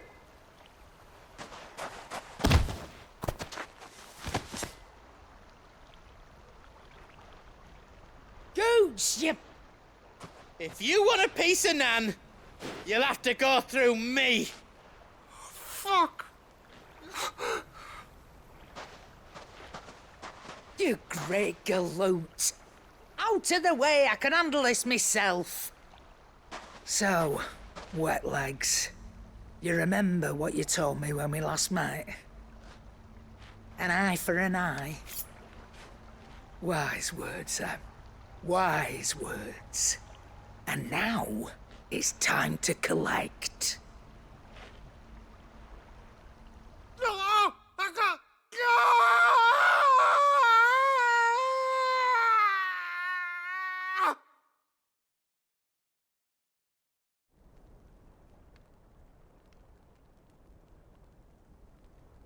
Sorry to keep you waiting. Is he... Dead? No. But I reckon he wishes he was. It isn't easy going through life one eye short of a pair. After all, I should know. You don't mean... Oh, don't tell me you didn't notice. Lost it to old Wet Legs back when we were working the same routes. Said I'd stolen from his strongbox. I'd done nothing of the sort, mind. But that didn't stop him taking his little revenge. So I took some of my own. Sorry, lost everything. His coin, his clients. Always knew he'd be back one day to claim his due. But he crossed a line dragging poor Goots into this. He didn't hurt you, did he? No, Nan. Still got all my arms, see? Legs too. But what if he comes back again? What if he does? First we take the other eye, then we work our way down. He'll learn his lesson soon enough. But something tells me the wet legs has learned it already. Right. Let's get you back to the hideaway. You've attracted quite enough attention already. Ta-ra, Clive. Remind me never to cross you, Karen.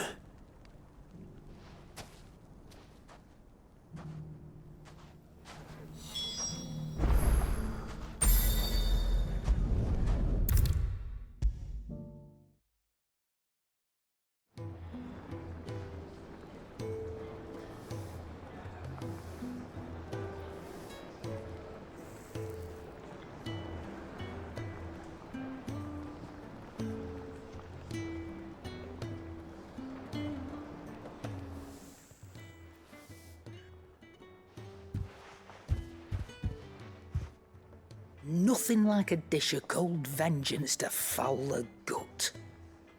I'm sorry, Nan. I didn't mean to make things worse. I just thought I had to protect you. Like you've protected me.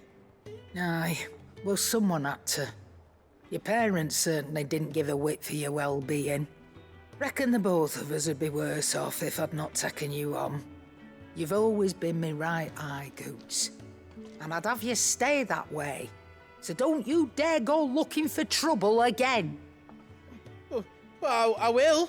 If you ever need help, I'll do it again and again, and you can't stop me. Why, you big lump. Fine. Play the hero if it makes you happy. Thanks, Nan. I won't let you down. There's nothing he wouldn't do for you. That's as maybe. But if he's ever to make his own way in life, he'll need to start looking out for himself as well. Till then, he'll need people to watch his back, just like you did in Dalamil. Don't think I didn't appreciate that. Of course. His family. Stop it. You make me one good eye, mister. I don't go thinking that'll do you any favours.